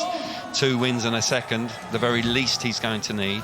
Yeah, a good night for Robert Lambert, you know, really could change his season in terms of the top 6. He's just 8 points behind 6th place, and that's Magic Janowski. Yeah, you're right. Unfortunately for Robert, Magic's also having a good night. Yeah, 52 World Championship points coming into tonight. He's in 11th place, but as you rightly say, he's in a position where, you know, a big haul of points tonight, a final, a minimum of 14 points will be very useful indeed, or better than that if he can. And on the evidence of his first 2 rides, it's looking good for him. But we can get some more reaction with Scott Nichols now. He's going to be joined by Leon Madsen. Yeah, Leon Madsen joins me. Leon, got off to a win. You couldn't quite get the win in your second race, but you're generating an awful lot of speed out there. Yeah, I was battling a little bit in both my races, and nice to be back on a good racing track. You know, it's this is what we want, and to put on also a good show for all the fans watching the Speedway, and I think tonight is going to be a good night. Yeah, you've been very solid this season. You're looking fast. Do you feel like that you're at your best that kind of got you that second place in the world a few years ago? Okay, second, please. You feel like you're riding at your best right now? You've been very solid so far this season. You made every semi-final. You're looking super quick tonight. Yeah, I've been, as you said, I've been very solid this year. I needed that little bit extra to beat Bartek, and we're working very hard on it. And 22 points is a big gap. So our focus now is we direct our focus a little bit about next year. So we try to improve the equipment and everything we can. So when we start the next season, we are better than we was this year, and I'm confident we're gonna achieve that. Yeah, I see you working very hard with your crew. So it's just those small, fine details. How important is it that your crew are all kind of working together on the same page? See Brian Carg's in there with you. You've got the laptop out. You mean business? Yeah, it's very important, you know, and I have a good team around me. We all want to go in the same direction, you know. Everyone in this team is hungry for that for that gold medal, and we're working everyone very hard to achieve it. And I believe we have something in the toolbox for next year. I'm sure you have. Keep smiling. Enjoy the rest of your night. Good. Thank you very much. Yeah, terrific to hear from Leon, and Brian Carger, of course, is involved here this evening with Leon with the new ignition system that he's using. So obviously a few tweaks going on there, but there's no question his bike has been rapido so far this evening. Yeah, good to hear that Leon's focused on taking on the championship next year and looking, you know, some focus technically on next year, but surely he's got to have one eye on this year because he's still in second place. He may have 22 points to make up, but he's in fine form. with 80 points still available. So all is not yet lost for Leon Madsen, but Bartosz Marslik may have something to say about that, and I'm sure he will. Heat number 9 then, and riders are up at tapes, just having their gardening session and getting themselves prepared for their next outing. This will be the 3rd time these riders appear on track. And all of a sudden, Mikkel Mikkelsen here, who's going along quite nicely with 4 points so far. Very impressive win first time. Big race for Jason Doyle, who hasn't scored a point so far. Needs to get to winning ways. I'm sure they may have rolled the dice here on setup, may have changed his bike, not quite sure. But here's the lineup then for heat number 9. Andrei Lebedev's on the inside in red. Fredrik Lindgren coming out of gate number 2 in blue. Mikkel Mikkelsen comes out of gate number 3 in white. And Jason Doyle on a warning will go from the outside in yellow this time. Yeah, I think you got to say the middle 2 gates, Lindgren, Mikkelsen, it's going to be a battle there. They're both reasonably quick. Mikkelsen held on to 2nd place for most of the race, and then Leon Madsen, a very determined Leon Madsen, managed to get by him, and Freddie Lindgren the same. He's right in the mix tonight. He is indeed, and sense that Freddie Lindgren is just working his way into this Grand Prix. A much better showing last time behind Jack Holder. Had the speed, he just needs to find the key to getting his nose in front as he goes into the first corner. Track is freshly prepared, of course, now after the track grading between heats 8 and 9. So Lebedev's on that inside. Track looking pristine here for heat number 9. So Start Marshall is happy. He walks away. Green light is on. Tapes are up and we're underway. Lebedev's made a good start on the inside. Freddie Lindgren alongside him. Doyle's chopped back to the inside. So is Mikkelsen. Mikkelsen's got there. Mikkelsen through into 2nd place. Lebedev's out in front. Here comes Freddie Lindgren. Whoa, dive bombing through the pack there into turns 3 and 4. Just about hanging on there as they start the 2nd lap. They've got to say Mikkelsen's responded very nicely to get himself back to 2nd place. But Lebedev's, bit of a surprise here, has only got 1 point to his name, but the inside gate has proved to be advantageous, and he's taken full advantage of it. Absolutely, had to take advantage of having that inside gate. Looks reasonably comfortable around the inside. The track to... Oh, Lindgren's gone down! There's a rut there. I knew someone was going to get it. Oh, he's going to try and get the bike off the track, but the red lights have come on immediately. Yeah, spectacular looking fall from Freddie Lindgren when he grabbed that rut and just threw him off the back of the bike. I do believe that Lebedev's caught it as well, but he hung on to it. But it's exiting the corner. It's just far enough around the corner to generally not create too much of a problem. You've normally got your wheels in line and the bike pointing in the right direction, but really did catch Freddie Lindgren out there. Caught him unawares, and he looks like he's okay. Around the inside there's a soft spot. We noticed it when we were walking the track earlier. A very, very spongy spot where there's a low bit in the track, and the water's from earlier in the week. Some storms just sat down there, and he's still hanging on to the handlebars. That would have really pulled on his shoulders. He's going to be uncomfortable after that one, but we can see here round the inside looking for some extra traction on the inside, and actually Jason Doyle lucky there not to collect him. And, very lucky. Uncomfortable moment for him. Just shows you how violently these bikes react to a change of surface. A beautiful racing surface, one soft spot, and all of a sudden the rider is completely and utterly out of control. So good to see Freddie walk away. He's excluded, unfortunately, but I think the most important aspect is that he is okay. So there'll be a rerun with 3 riders here. Jason Doyle once again off the pace there, not looking like he's quite got the setup right. So a second chance for him here, and his team are going to have to do some soul searching if they're going to find the key to it, because if you're not quick round here, you're going to find points very difficult to come by. It's a blow for Freddie, because Freddie was just beginning to find his feet here tonight with 3 points from 2 rides, and all of a sudden he's right up against it to make the semi-finals now. Yeah, he's just put himself under a lot of pressure that he didn't need, and I'm sure he's going to be feeling it after that, because he carried on holding on to the bike. He didn't want to let the bike go, and sometimes that's actually thinking about riders around you and not wanting the bike to rebound off the fence. Okay, let's get some reaction now. Hot off the press, Scotty's with Freddie Lindgren. Yeah, Freddie joins me. Freddie, I'll be real quick. First and foremost, you okay? And just talk us through what happened. No, they wanted the track and it's very slippery, and then they stabbed one hole on the end of turn 2, and I hit it the wrong way. Are you feeling okay? Yeah, I feel okay. Just pissed off. I'm sure you are. Sorry about the language, but you're a tough man. I'll let you get back on it, and good luck for us tonight. Thank you. Yeah, frustrated. You can understand it. Just got caught out, touch greasy, and then the back wheel's just spinning violently, and then it grabs a load of grip, and you just get... Well, you're just a passenger then, and we see it often in Speedway these days, where the bikes are so volatile when they react to different surfaces. So good to see him up and about, but he's got work to do. He's got 2 more chances. He's on 3. He's going to probably need to win his last 2 rides. Yeah, Freddie just frustrated. He mentioned the water on the track, which just exaggerates the difference between the hard, wet, even surface that the bike was revving hard on and the back wheel was spinning. And then, of course, it hits that rut, and all of a sudden the difference is massive. It is, indeed. Lebedevs will be a little frustrated because another rider frustrated because he was away and was looking good here.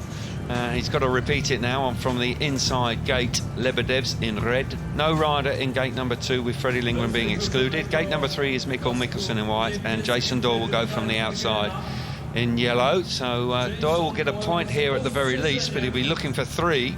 Really does need to rattle off a couple of wins back to back to give himself an outside squeak of making the semi-finals tonight. Proud man Doyle, rides so well in the leagues, but the Grand Prix has been tough for him.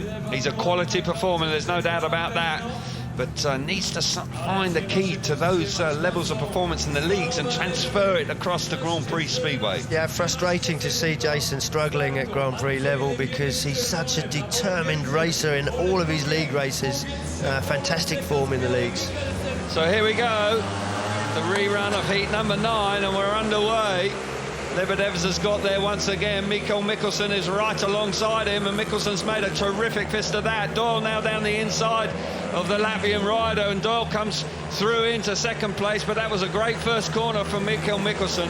Really was a super smooth ride from him. Doyle hanging on for second place, but Lebedevs now trying to replay the combo. Oh, contact!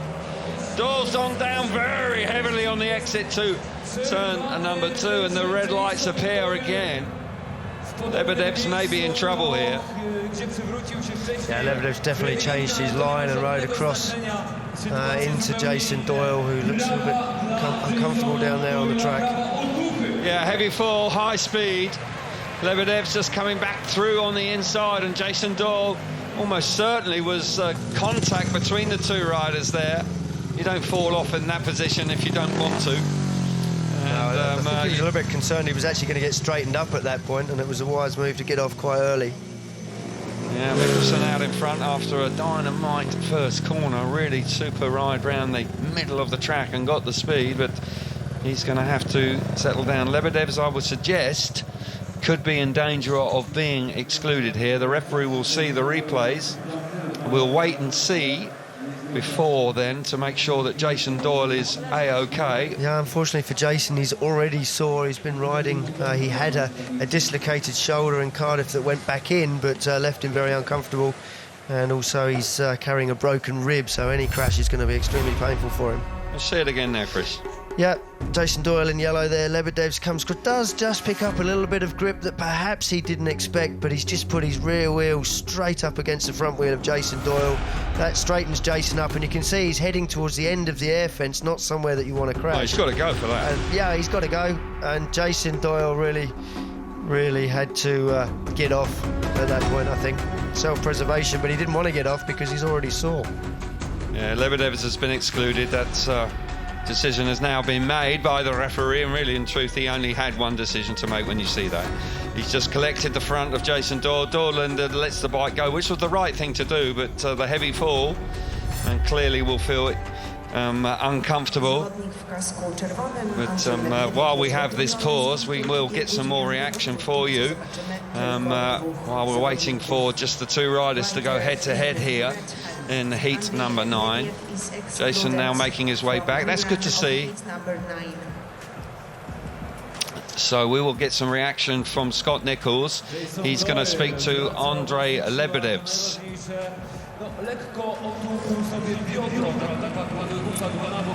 Yeah, NJ joins me. NJ, very frustrating. You're leading the first time, and then a hard decision there. How do you feel that decision? Do you feel it was the right call? Same crash I can make first lap. Same like Jason attacked me, you know, when he came into this corner. Yeah, but it's hard, it's racing, and what I say, I prepared for my next heat. I know it's frustrating. Yes, you prepare for your next race, but you're in for the rest of the series. So I know tonight's not going to plan, but you still have lots more to look forward to for the rest of the campaign. Yeah, sure. I enjoy be here. This is World Championship. It's always a dream. Every rider wanna racing here, and yeah, here I am, and I go to the end, all series. And yeah, I wanna show I'm world class Speedway rider. Yeah, but because maybe I'm a little bit nervous for my first rounds, and after every heat, I'm be more sure about myself. Well, I'll let you focus and get back to the rest of your team, and good luck for the rest of the night. Thank you for chatting. Yeah, thank you. Yeah, well, that was a really composed interview there, and got to say that he has got a great chance to prove himself as a world-class Speedway rider now, with after tonight another 3 rounds to go. Jason Doyle, of course, is now going to be working overtime. Marcel Gerhard, the Swiss engine tuner, there in alongside him as well. Good to see Marcel back on the scene. Haven't seen him for some time, but Jason working in conjunction with him this evening. But there's no doubt that they're having to work very hard because they haven't had the speed in the first 2 outings. No, 2 attempts to run Heat 9, and got to say each time in this race Jason has looked a little bit better. They seem to be going in the right direction. Maybe they've just got to be a little bit braver because he's getting himself in trouble, not having that little bit of extra speed that he needs to pull himself clear. Well, you're so vulnerable around here when you haven't got it. If you get away and you haven't got speed, you're just going to get gobbled up, and it's a terrible feeling because you know they're coming. You just know it's going to happen. So don't know which side they're coming from. Exactly, yeah, you've got to have eyes in the back of your head. Phil Morris there just keeping an eye on what's going on in Jason's pit area. He'll inform the referee very shortly. Yeah, the 2 minutes is on now, so the countdown begins with Mikael Mikkelsen having to do it again, having hit the front in the second staging of heat number 9. So he'll have to try and do that. But you may well be right. They may have gone the wrong way with Doyle set up initially, but maybe have done a U-turn. And it appears that they are beginning to find the key to some better speed. Yeah, he's definitely competitive now. I mean, his first opening 2 rides really just didn't have the speed to stay in the race. He was just getting swallowed up, as you said, Kelvin, and it's a 2-man straight shootout from the outside gates here. Mikkel Mikkelsen, we know how quick he can be, though. If he hits the front, he generally doesn't get past. No riders on the inside 2 gates here for the 3rd time of asking. Gate number 3 in white is Mikael Mikkelsen, and Jason Doyle will go from the outside in the yellow helmet colour. 2 points guaranteed as long as you complete the 4 laps, but there's no doubt that Doyle and Mikkelsen were very keen to pick up a win here. Good opportunity for these guys to really push on in this Grand Prix. Mikkelsen on 4 points. That's a good foundation to work from. Doyle with nothing. He really does need 3 points here. You suggest 8 points often is enough to squeeze into the semi-finals, but it's red-hot action, very competitive tonight, so race wins are going to be very valuable when it comes to the end of the qualifying heat. So plenty to race for, even though there's just 2 of them. A genuine match race between Denmark and Australia. Here we go then. 3rd time of asking for heat number 9. We've had a few restarts already this evening. Green lights on. What a start from Mikkelsen. Absolutely fabulous out of gate number 3. He fires himself to the front. Doyle elects to go wide. Chops back. Big, long straight. Winding it up. Can he find some speed now? Mikkelsen looking pretty comfortable out in front. So good initially. Doyle's there, though. He's on the pace. He's not being dropped now, and he's winding it on. Certainly more encouraging signs for him, but Mikkelsen has got him pretty much under control. Yeah, Mikkelsen always has speed in his bikes, and he was electric from the start that time, just electing to ride fairly mid-track, just on the edge of the dirt, and yeah, he's moving into the dirt now, and Jason Doyle, yeah, the bike seems to be working, he's just not carrying enough speed at the moment. Not quite enough speed. Mikkelsen pretty comfortable in front. This is going to be a handy 3 points, a lap to go for him.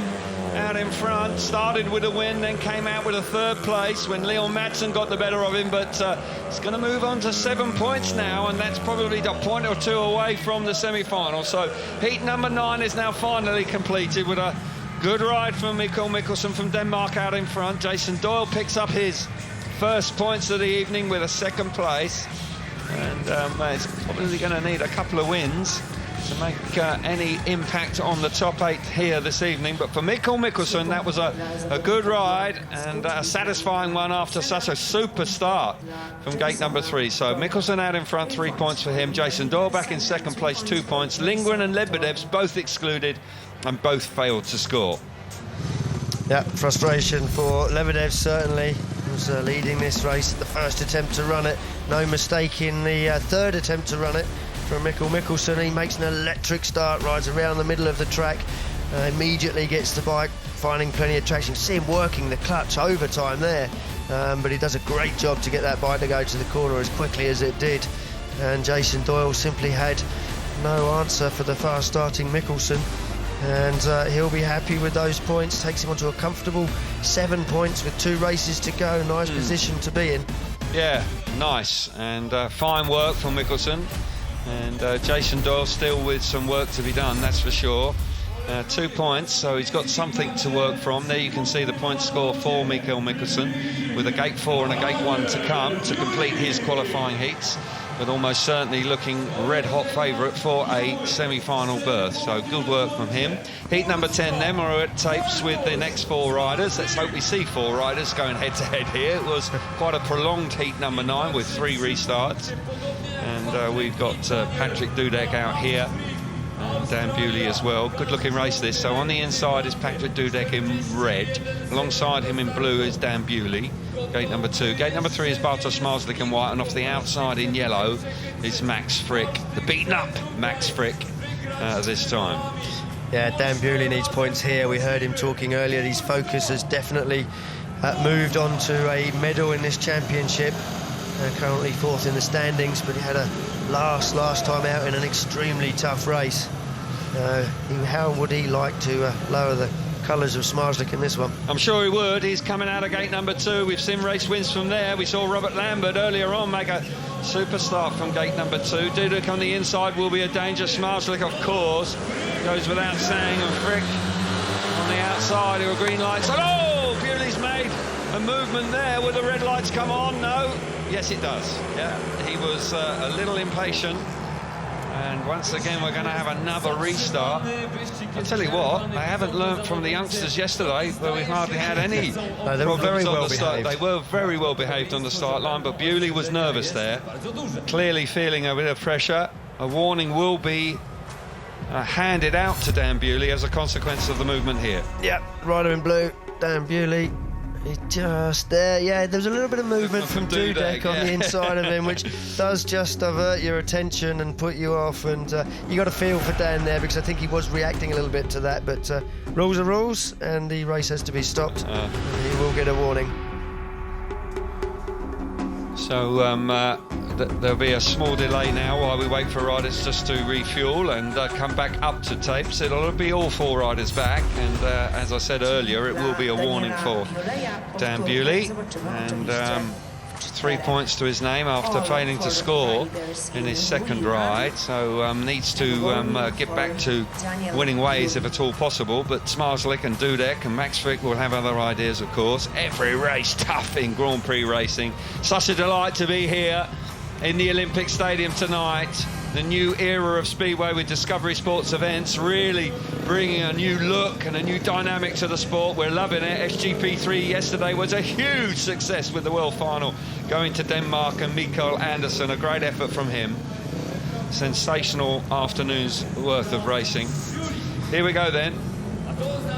Line up once again with Patrick Dudek. Will go from the inside in the red helmet colour. Alongside him in blue is Dan Bewley. Bartosz Smarslik out of gate number 3 in white, and off the outside is Max Frick.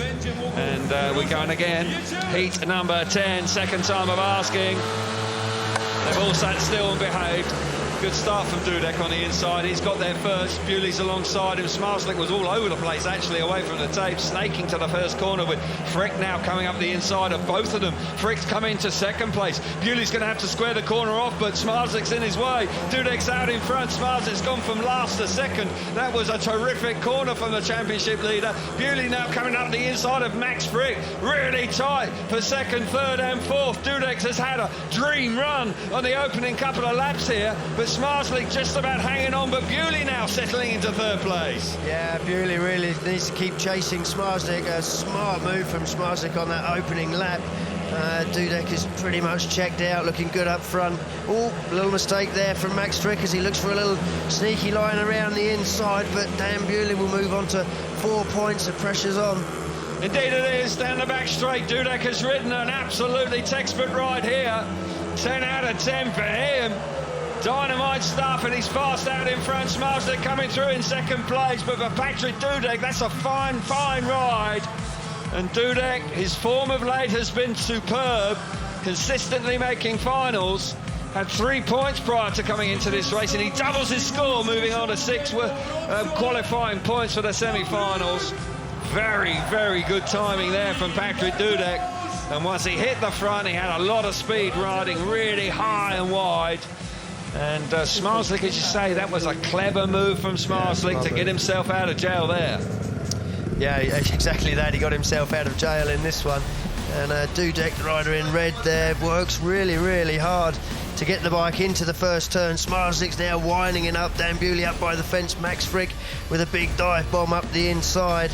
And on this first lap, you can see Smarslik's actually at the back of this race. And big cutback, timed it perfectly, stopped Dan Bewley straight away. You can see that right leg off the foot peg all the way into the corner. I'm not sure if that's brave or stupid, but he made it work perfectly. And Dudek, well, he looks settled out front once again. Solid points from him, 6 points from his first 3 rides. Yeah, fine work from Patrick Dudek there, and after a stunning opening ride from Bartosz Smarslik, he's found points much harder to come by. He made a dreadful start out of gate number 3. He snaked all the way to the first corner, but satisfaction for that man. Now we see the result. Patrick Dudek 3 points, Bartosz Smarslik back in second place 2, Dan Bewley in third 1, and Max Frick failing to score in heat number 10. We're up at tapes for heat number 11 then. And Robert Lambert's back out here, who's having a super night at Speedway on 5 points after 2 outings. He will be on the inside gate this time. Leon Madsen also here. Jack Holder going great guns as well. So on the inside in red is Robert Lambert. Leon Madsen coming out of gate number 2 in blue. Jack Holder coming out of gate number 3 in white. And Paweł Szapelski from Poland will go from the outside in heat number 11. Yeah, Jack Holder, winner last time out in a fabulous race, including Bartosz Smarslik. So he'll take plenty from that. Leon Madsen's a danger here as well, yeah, Chris, because he's got plenty of speed. 5 points out of 6 so far. So is Robert Lambert. Jack Holder looking very useful indeed. Good looking heat here in heat number 11, that's for sure. Green light's on and we're underway. Lambert's made another great start from the inside. Madsen's there alongside him going wide. Szapelski coming roaring round the outside rather. Got to say Jack Holder also into the thick of the action. Up the inside down the back straight for the... Oh! Big crash. Yeah. Big crash for Jack Holder. Bike straightened up, piles into the air fence. Yeah, awkward looking crash, lands on his back and his shoulder. He'd made use of that rut that caught Freddie Lindgren out earlier on in the meeting on the first turn. Brave move as he died up the inside as well of Robert Lambert again down in turns 3 and 4. Awkward looking crash. We're going to hope he's okay. Yeah, we are indeed. Fingers crossed here. That was a high speed crash. Riders so determined going into that pit corner, and you've got to just hope that Jack Holder, possibly winded, let's hope he's not injured. Jack Holder is now sitting up, but he's excluded unfortunately after such a good ride last time. He sat up, so it does appear that he's okay. Possibly when you land on your back like that, it can wind you, and that may well be the case. So he did manage to get right over onto his back as opposed to onto his side, which is often a collarbone, and he's not clutching any of his arms or anything, which suggests that other than battered and bruised and winded, he's going to be okay. There you see it. Oh! Just picks up so much unexpected grip and can't help but run into the back of Robert Lambert. Well, Lambert was lucky here as well, wasn't he? Oh, very lucky. Yeah, absolutely. You can see there, he's turned the bike hard, picked up that grip, and he's actually done well because he's managed to take out the momentum after going forward sort of violently around the inside as he picked up the grip, and he doesn't clatter into Robert Lambert with too much forward momentum here. Gets the bike down low. It's very important that he did that in terms of Robert Lambert anyway, and but nonetheless, very, very uncomfortable fall for Jack Holder. Not pretty viewing that at all, and it just shows you when you're going this hard. I mean, why is this happening, Chris? You know, they look perfectly under control, and then a split second later, bikes just literally... The bikes are revving so hard and they stall so easily. That's the way they're tuned, and that's what you get, unfortunately. Once they stall, they react very violently, as we saw with Freddie Lindgren earlier on in the evening. And there's not a lot there for him to hitch, just a little bit more grip than he thought. But he does well here because he gets the bike down low there, just takes the momentum out of it. If it'd have hit him more upright, then Robert would have also been in trouble. But tell you what, does go down on that side, on that collarbone, but seems like he's going to be okay. Oh, now he's just praying that the bike doesn't hit him as well. Unfortunately, the bike just avoids the rider there. Rider's back at tapes then for the restaging of heat number 11, and a dramatic fall there for Jack Holder, and unfortunately that's put a dent in his progress, that's for sure. But the lineup for heat 11 on the inside is Robert Lambert, alongside him in blue Leon Madsen. Jack Holder is excluded, no rider in gate number 3, and Pavel Szapelski, who was showing well actually coming around the outside. He goes from the outside in the yellow helmet colour. So all of a sudden, Robert Lambert and Leon Madsen on 5 points from 2 outings. Good opportunity to really build on it now. Yeah, scrap definitely from the inside, and as you say, Szapelski showed a little bit of speed in that one, so it's an interesting race, this one. It is indeed. Can't rule out Szapelski because these sort of conditions are right up his street. And of course, rides in Poland for Torun. Here we go then. Heat number 11. We've had plenty of restarts tonight. Oh, movement on the inside from Lambert. Will there be a red light? Yeah, no surprise. Possibly gained an advantage there. Leon Madsen was twitching as well. This is a little frustrating for everybody, you know, with all these restarts.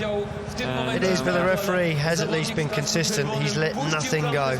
No, he hasn't.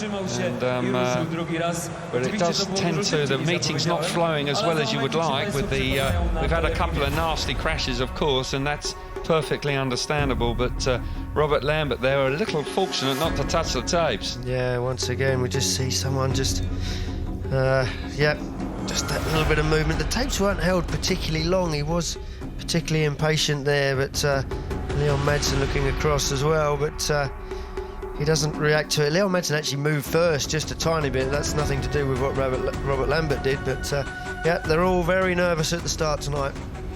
Yeah, very keen to get underway. Speed out there is absolutely vital, and starting, of course, is paramount. So a warning for Robert Lambert that will remain with him throughout the evening. He's back up at tapes straight away. He's having a good night, Robert Lambert, and he'll be very keen to build on it now. A race win here, and he's almost certainly through to the semi-finals. 2 race wins and a 2nd place. Very useful start to the evening, that's for sure. Leon Madsen just making his way forward now. Gate number 2 for him. Another rider that's going very well indeed. Looks like he's found some superb speed here. Here's the lineup then. On the inside is Robert Lambert in red. Alongside him is Leon Madsen in gate number 2. No rider in gate number 3. And off the outside in yellow is Pavel Szapelski. Let's hope they behave themselves now and we can get on with heat number 3. Third time for heat number 11, and we're underway. Tapes up sharpish this time. Lambert's made a good start. Leon Madsen going awfully wide. Pavel Szapelski trying to come up the inside down the back straight, and does so. Good move from Pavel Szapelski. Lambert's out in front. Leon Madsen roaring around the outside. He's going to have something to say here. He's going to wind it on, but Robert Lambert looking good here. Good start from him. certainly riding really well, and that bike set up, he said actually in his interview he had a fast bike in the first race. Here comes Leon Madsen up the inside of Pavel Shapelski. Dynamite move there. Shapelski now replaying the compliment. Leon Madsen having to work awfully hard here. Yeah, great to see Robert Lambert riding so well. Oh, here comes Madsen again. Yeah, Robert Lambert's just riding well, and the bike setup's perfect. It's accelerating off the corners. He's not getting away from Madsen, though, and once Madsen gets clear, we saw he had to go at Janowski with just half a lap to go. He has Here we go, then. Plenty of speed. Down the back straight, one last chance for Leon Madsen to fire himself to the front, but Robert Lambert, Robert Lambert looks like he's just about got it covered. It got a little bit tight there, with Leon Madsen just momentarily straightening up in turns 3 and 4, but Lambert moves on to 8 points. Fine job from the Great Britain rider. As I say, he had a very disappointing meeting in the Principality Stadium 2 weeks ago, but crikey, he's put that to one side and is looking really strong out there this evening. So the result of heat number 11 then, Lambert out in front, 3 points for him. Leon Madsen once again showing great speed in second place, 2 points for him, and Pavel Shapelski 1, and Jack Holder of course excluded after that really dramatic crash that we saw in the second staging of heat 11. Good work here from Robert Lambert. Yeah, great work, and a great scrap from Madsen and Shapelski all race long, but Lambert riding well, determined first turn, didn't quite get the bike to the corner as well as he had done previously, but just generating the speed, riding well, keeping it smooth, and the bike accelerating off the corners. He actually stretched a gap while these two were tripping over each other. Fantastic stuff there from Shapelski, and Madsen replaying the compliment for a second time. And but once Madsen gets himself clear, he always seems to be able to generate enough speed to then catch the next guy up, and putting Robert Lambert under plenty of pressure into the last corner. Little mistake there, similar spot to where Jack Holder picked up his grip. But no, 8 points for Robert Lambert, no mistakes. Yeah, Leon Madsen gets away, he's going to be dangerous, that's for sure, because he's got a lot of speed, and he will be a threat to anybody. So heat number 12 will complete the third block of races. There's the point score for Robert Lambert, and just recovering after that epic ride from him last time out. So heat number 12 then, we'll see hometown favourite Matvej Janowski going from the inside in the red helmet colour. Martin Vasilik finding it tough tonight, coming out of gate number 2 in blue. Ty Wolfenden much better last time out of gate number 3 in white, and Gleb Chuganov, who had a good ride last time after being excluded first time, he goes from the outside in the yellow. Inside gate advantage, Janowski, you have to think, but three teammates here, reasonably even, but gate 1 definitely. 3 teammates here now going head-to-head in the Grand-Prix here in the Olympic Stadium. Martin Vasilik from Gorzhov comes out of gate number 2. Green lights on and we're underway. What a start from Martin Vasilik. Wow, fantastic stuff from him. Janowski follows him through, whooping him around the outside. Gleb Chuganov trying to force his way through into the action as well. But that was a terrific start for Martin Vasilik. So very often does this, shows great commitment. He now hits the front. Wolfenden coming around the outside of Matvej Janowski. Janowski under pressure from his teammate Chuganov, who he forces wide. Now, has Wolfenden got anything in the bag to try and chase down Martin Vasilik out in front? He's coming on strong. He's giving it everything he's got. He jumps back to the inside. Oh, Martin Vasilik just about hanging on out in front. Yeah, Wolfenden really chopped the nose of Janowski off coming down straight into that corner, but Janowski still working on the inside, but great to see Martin Vasilik on his comeback to the Grand Prix series after missing Cardiff, pointless from his first 2 rides, but going great guns here. This is a great way to respond for Martin Vasilik. Failed to score in his first 2 rides, but what a start out of gate number 2, and that is an excellent ride from him. Really got to tip your hat to Martin Vasilik. Must have been down in the dumps after his first 2 rides, but crikey, what a start. And rides supremely confidently out in front. Great action behind him between the 2 teammates, Wolfenden and Matvej Janowski. And Gleb Chuganov just missing out, but here we see the result. 3 points for Martin Vasilik, first points of the night. Ty Wolfenden back in second place 2. Matvej Janowski in third 1, and Chuganov, the wild card, missing out. But I'm pleased for Martin Vasilik. Here you see the standings after 3 rides each. 8 points for Lambert, leads the way. Mikkelsen in second alongside Madsen on 7. 6 points for Dudek. and Smarslik and Ty Wolfenden and Matsej Janowski. Awfully tight there. Really is building up very nicely indeed. And we've got 2 rounds of qualifying heats to come.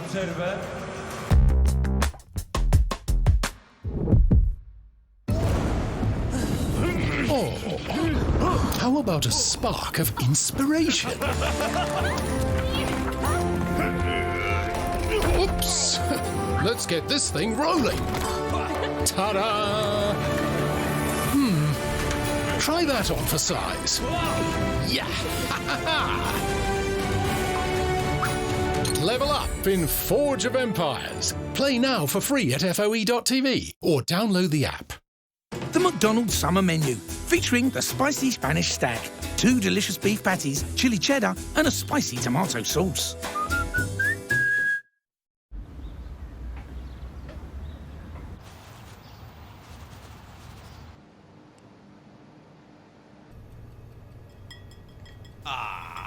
Yeah! Here I am, baby. For all my friends. And they're doing this thing from May to... Every move enables more. See how activity can help you manage your health condition. Visit weareundefeatable.co.uk. Ooh! Look, the thing goes... Clink, clink, clink. Ooh. Ooh. Maximum taste, no sugar. Ooh.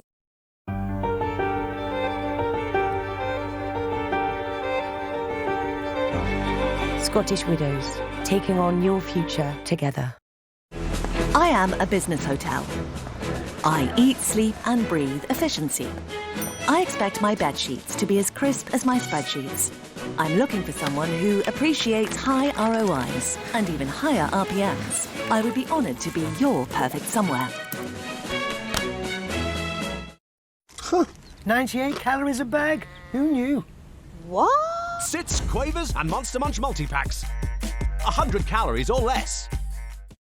Sometimes running a business can feel like running a marathon in a desert through quicksand. But Xero accounting software can help keep your business finances running smoothly. Soon that marathon will feel more like a fun rush with a jetpack. Search Xero with an X, because healthy business is beautiful business. Who said electricity can't excite us anymore? Who said tradition belongs in the past? Who said all electric can't handle tough conditions? Who said progress can't progress further? New Nissan Ariya, 100% electric with E-Force all-wheel drive. In this Heinz Summer of Sauces, give it all you've got. Give them moments to remember. Kebabs. But most of all, give it some Heinz.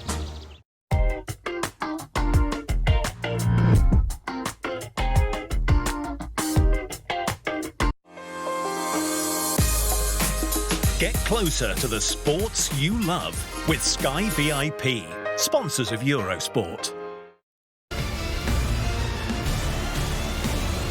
So yeah, he did remarkably well actually to not clout Robert Lambert any harder. He did, yeah.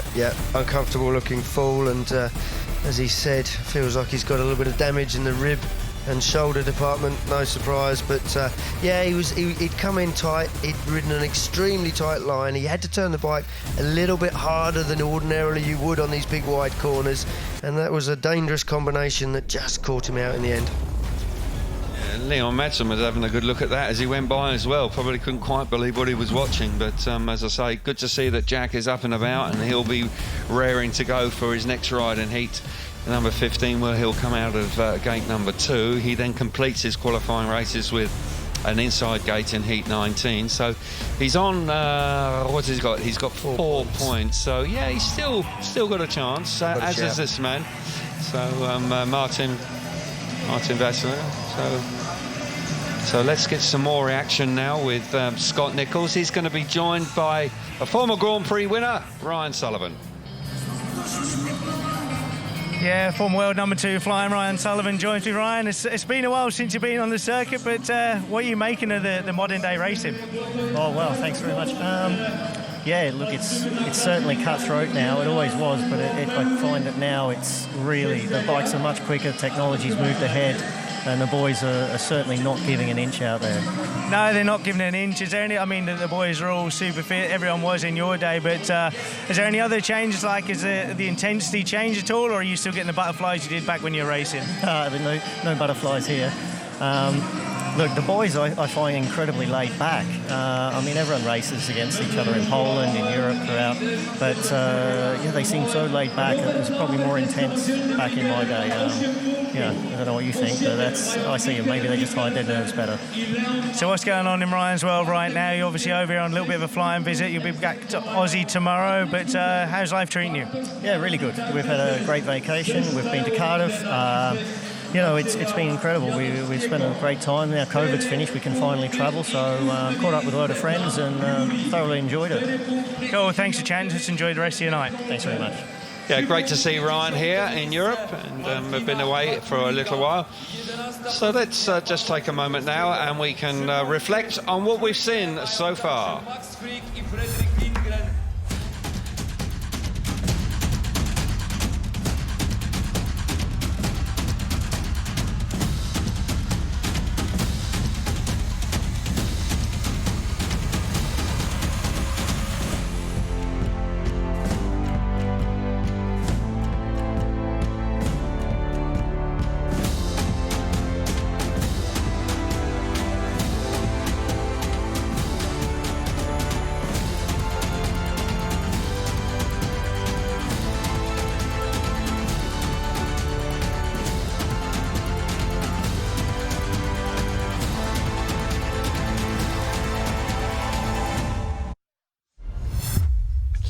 Well, the action has been fabulous so far. We've seen all sorts of dramatic overtaking, accidents and warnings on the start line. It really has been a thrilling night so far after 12 races, and we are on with the action once again here now with Heat 13 rapidly approaching. And the wild card, Gleb Chuganov out here. Patrick Dudek, a fine ride last time when he picked up his first win of the evening and doubly score up to 6 points after scoring 3 from his first 2 outings. So Dudek going along very nicely indeed, and not a surprise at all if he makes the final tonight. He has made the last 3, so he's in fine form. Mikkelsen also doing a good job tonight. So here's the lineup then for heat number 13. On the inside is Gleb Chuganov, hasn't changed his bike so far. Patrick Dudek the same, 6 points for him, gate number 2 in blue. Pavel Shapelski has remained on his bike all night, and he has gate number 3 this time, and off the outside in yellow is Mikkel Mikkelsen. So everybody comfortable with their equipment at this stage in this race. Yeah, it's always a nice way to be, not chopping and changing bikes, wondering if the setup you've got on one bike's going to work on the other one. So yeah, they all seem to be happy with what they've got. Indeed they have. So Patrick Dudek here sitting on 6 points. Mikkel Mikkelsen going along nicely on 7 as well. And he's just coming forward now. He's hidden there momentarily. I wondered where he'd gone. I thought the ground had swallowed him up. But anyway, heat number 13. Here we go. Tapes up. Chuganov's made a good start from the inside gate, gets to the first corner in front. Mikkelsen trying to come around the outside. Dudek's up the inside of Chuganov, but Mikkelsen's got speed, lots of speed, but just lifted there, and that killed his run into turns 3 and 4, with Dudek being able to hang on to second place. But for how long? Because Mikkelsen, oh my goodness, straightening up at an inopportune moment there, could have collected Dudek. Dudek now nearly going to the back, with Shapelski there, tight between the 2 Polish riders, but out in front, Gleb Chuganov from the inside gate, the wild card. He's got 2 points on the board so far, has stolen a march after all the activities going on behind him. Yeah, Mikkelsen in the thick of the action, and yeah, he did lift there at a very inopportune moment coming into the corner. Ooh. And he's had to ride defensively with Dudek looking for a tight line. He's having another go, but he's too far back now. And this race looks to be settling down, but Dudek riding right around the inside, which was quite brave down there on turn 2. We know there's a nasty rut down there that got Freddie Lindgren, but Chuganov once again looking good out front. Chuganov wins in fine style, absolutely roaring away out in in front. The wild card coming good, wins his first race of the night. 5 points now with a race to come. An outside chance of making the semi-finals for the second time here in Wrocław in the Olympic Stadium. Good start, showed great speed, but Chugunov out in front, 3 points for him. Mikkelsen back in second place. A bit untidy there for Mikkelsen, 2 points for him. Dudek back in third, and Pavel Szapelski missing out. I tell you what, when you lift going into the corner, that is awkward and uncomfortable. Yeah, it is very uncomfortable, and he was very tight as well as he did it, but no mistake from Chugunov round the first turn off the start. Fantastic stuff from him. You can see there Dudek just using that rut on the inside. I don't know if he actually meant to use it as he left turn one, but it was a brave move if he did. And here we can see Mikkelsen straightens the bike up as it just gets even more grip.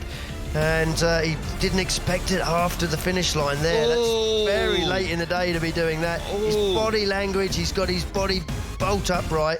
Uncomfortable position for him coming into that corner. Dangerous, that is. That's dangerous. That could have been quite untidy indeed. But for Gleb Chugunov, clearly delighted with that. 5 points with one ride to go out of gate number 3.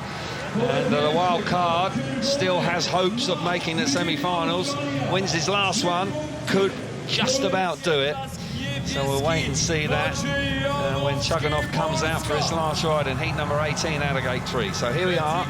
Heat 14 off the inside is Max Frick in red, excuse me. Maciej Janowski coming out of gate number 2 in blue. Robert Lambert going along very nicely indeed, comes out of gate number 3 in white, and Jason Doyle will go from the outside in yellow. And that's a surprise for me that Doyle hasn't actually changed his bike.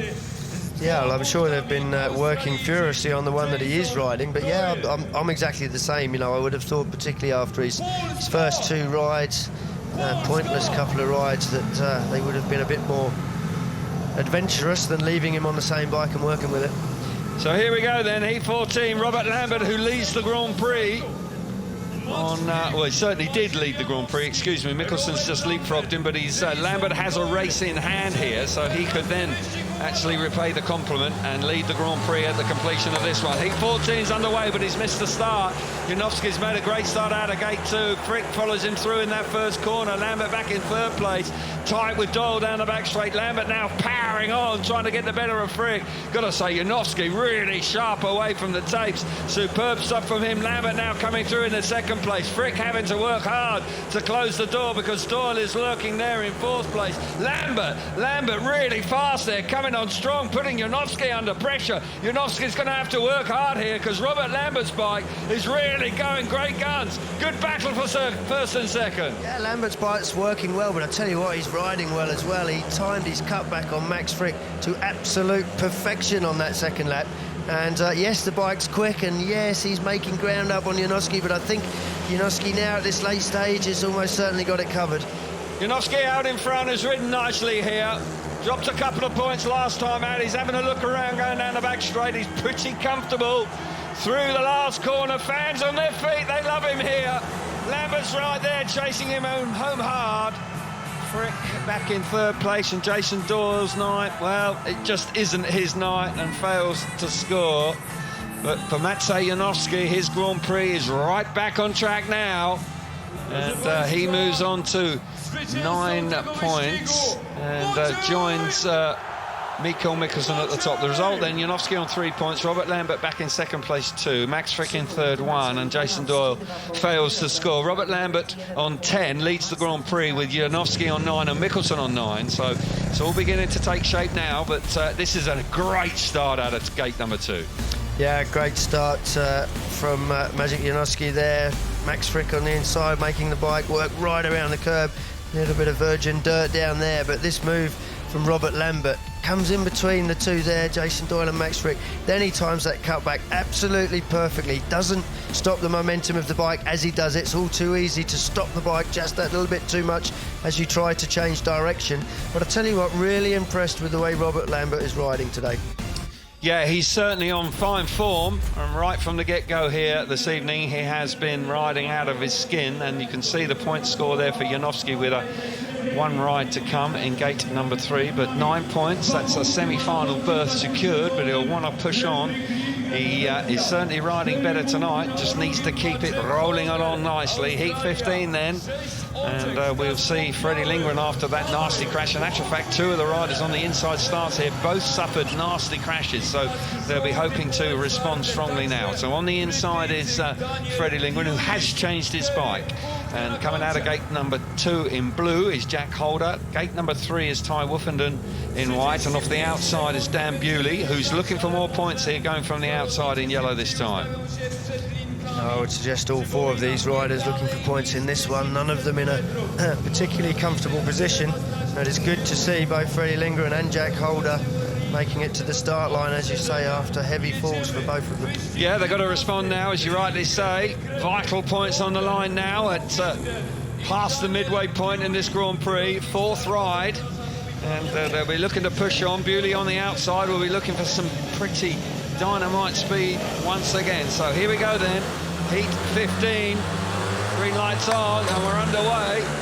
Freddie Lindgren's made a really good start on the inside, gets himself to that first turn. He's just about avoided that soft bit, and he's out of there. Ty Woofenden took care of Dan Bewley in the first corner, that's for sure. Woofenden around the outside in turns 3 and 4, trying to put pressure on Freddie Lindgren out in front. Woofenden coming on very strong. Jack Holder hanging on to 3rd place with Bewley out the back. A frustrating ride for Dan Bewley, that's for sure. Lindgren out in front, but Ty Woofenden really pushing hard in 2nd place. Chopping back to the inside, Chris. This is going to go right to the checkered flag. Yeah, well, Ty Woofenden knows this track here in Wrocław as good as anybody in this lineup. He's put in as many laps as anybody else, and oh, it's all coming under the pressure at the back. Dan Bewley manages to work his way into 3rd place. That could be a very important point for him. He would be able to get on to 8 with a successful last ride. So Woofenden continues to put pressure on Freddie Lindgren up front. Freddie Lindgren down the back straight for the last time, just about got it covered. Woofenden's thrown the kitchen sink at him, but as they come out of the last corner on the last lap, Lindgren picks up a really good win there after a nasty looking spill last time. Got to give this man an awful lot of credit, haven't you? You know, he was on his backside, really tumbling around the track in a dramatic fall. But crikey, he's got some inner strength, and he comes up with a stunning ride there. Woofenden back in 2nd place, just couldn't quite find a way through. Result then of heat 15, Lindgren picks up the 3 points out in front. Woofenden back in 2nd place too. Dan Bewley, a handy point for him, as you rightly say, Chris, 1 for him. And Holder, unfortunately, missing out. But for Freddie Lindgren, I tell you what, you can never count him out. No, you can't count him out, and he makes a decent start, creeps around the inside here, and Dan Bewley just gets his nose cut off by Ty Woofenden on the opening corner. And Ty, however hard he worked, you can see there, great throttle control, keeps the bike going forward as it wants to go up in the air. And but for all his knowledge of this track, had no answer for Freddie Lindgren, kept the pressure on. And Dan Bewley works hard to get ahead of Jack Holder for a very important point that will give him a chance in his last race. Yeah, Freddie riding supremely well there, and you've got to say that he made that start, and once he was away, as hard as Woofenden tried, just couldn't quite find the way through. So here we are then, heat number 16. We'll see all riders complete their 4th ride of the evening. And it's a good-looking lineup here, I've got to say. Bartosz Zmarzlik there, just possibly changing bikes. We'll see that confirmed on the graphic with the letters underneath the graphic of the riders. Don't think he has. I think he's staying with the original bike here. And so the lineup for heat 16 then is Leon Madsen going from the inside in red, Andrei Lebedev's coming out of gate number 2 blue, Martin Vasilik, a fine ride from him last time, coming out of gate number 3 in white, and Bartosz Zmarzlik, the championship leader, will go from gate number 4 in yellow. I tell you what, Zmarzlik can't afford to slip up here. He sits at the moment on 6 points, and he's got a tough last ride. He's got 2 on the bounce, heat 17, comes out of gate 3 with Mikkelsen, Lambert, Woofenden, all in the points. Yeah, they are indeed. Leon Madsen, if he gets his nose in front, I think Leon Madsen will be a very tough man to beat. He has shown great pace. He's looking good, Madsen. He's got 7 points. So here we go then. Oh, long pause. Long pause. There's a problem. There's a problem. And not...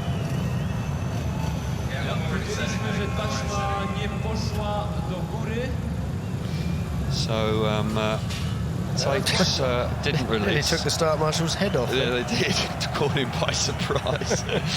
And so So I'm not quite sure what was going on. We did see actually a few problems with the tapes and the box that controls the timing of when the tapes are released in Cardiff. So let's hope that isn't the case here. So Martin Vashlik has just disappeared and he's making his way back up to gate number 3 now. So heat number 16 then. Riders have just having to wait a little bit longer. Madsen's ready. Vashlik moves forward now. Big race for Martin Vashlik, of course. He's got 3 points, needs to win this one as well. So heat 16, here we go then. The tapes are up and we're underway. Madsen's made a good start on the inside. Then Lebedevs is there. Look at that from Smarslik round the outside. Here he comes. He's going to dive for him. Oh, Smarslik.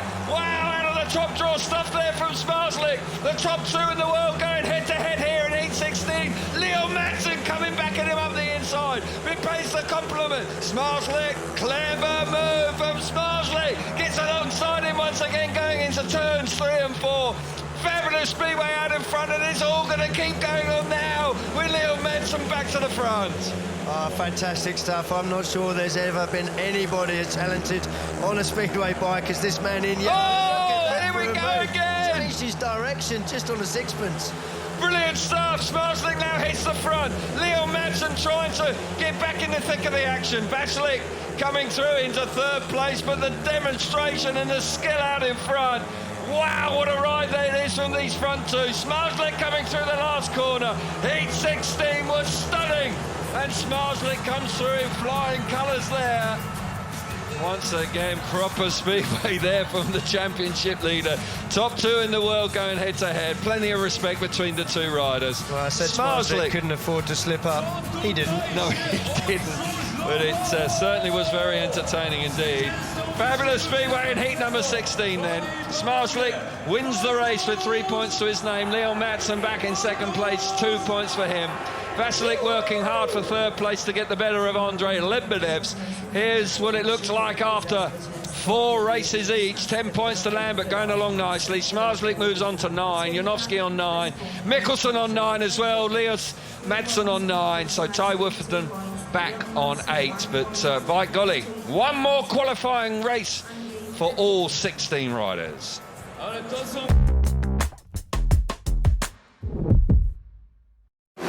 The Bennett British Superbike Championship blasts into Norfolk's Snetterton Circuit for a crucial triple header of races on the 9th to the 11th of September. Witness top-class riders battling wheel-to-wheel at one of the fastest racetracks in the country as the 2022 title battle intensifies. 3-day weekend tickets are £45 online in advance, whilst under 13s go free. Book now at snetterton.co.uk. The Jasmine is now at its lowest price ever with fast delivery. The bank holiday sale at Oak Furnitureland ends Monday.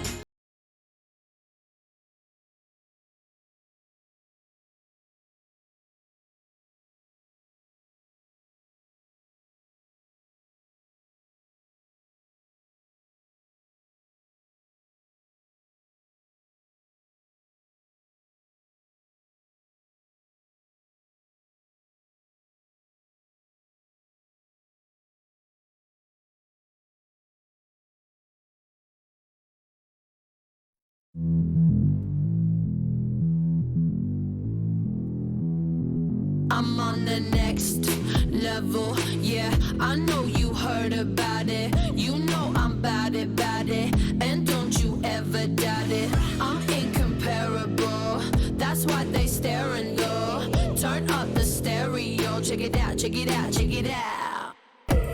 You ain't seen nothing like this, nobody do it like this. Visit uswitch.com to see if you could save £162 on your broadband. That put a spring in his step. It's probably time you switch. We are all born curious. It's good for you. It opens up opportunities that had never been dreamed of. Let's go and explore. Because there's nothing like learning something new. A mile of wire in a mattress. It's not about functionality. They were having fun. Why do we do it? We do it for love. I'm so excited. I wish I'd been there. I can't wait to show you. Yesterday. TV for curious minds. I'm Din. Now, you ready for a good day? He was a scientific hypothesis. She was a clinical study.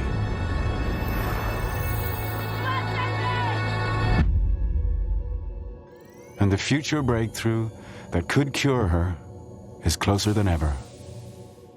With our research, we can keep saving lives like hers. Donate now to turn science fiction into reality.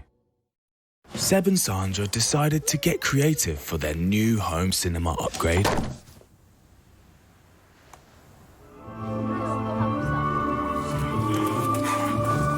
Thankfully, they didn't compromise on their broadband, because they know that BT gives them a speed guarantee, super strength and security built in. At $28.99 a month, they know it's worth every penny. Join BT today.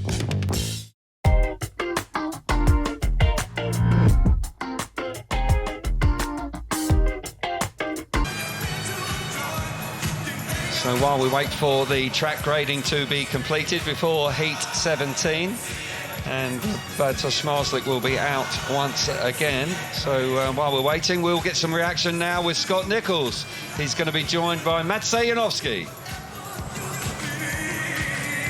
Yeah, home hero Maciej Janowski joins me now. Maciej, you've had a tough last few Grand Prix, but tonight you've got things back on track. Yeah, it's okay so far. You know, it's an amazing night. Fans have really good fun. We on the track also, because track is give you a lot of chance to get a speed. There's a lot of good and fast guys tonight, so we need to be smart with the changes and yeah, go to the semi and hopefully then to the final. Have you made any changes between the last couple of Grand Prix and this, or is it just purely you feel good in yourself and you feel good on this track? Not really. I use same stuff. Just we play a little bit with the setup. You can see I have a little bit better start than before, and that's it. Everything is like it used to be. But you look like you're riding with much more determination. That you had a brilliant first race with Zmarzlik where you didn't give an inch. So it looks like the Maciej who wants to fight to the end, it looks like he showed up tonight. Looks like, that's true. Yeah. Well, good luck for the rest of the night, mate, and enjoy it. Yeah, thank you. Yeah, good to see Maciej Janowski on fine form tonight. Smashing interview there with Scotty Nicholls down in the pits.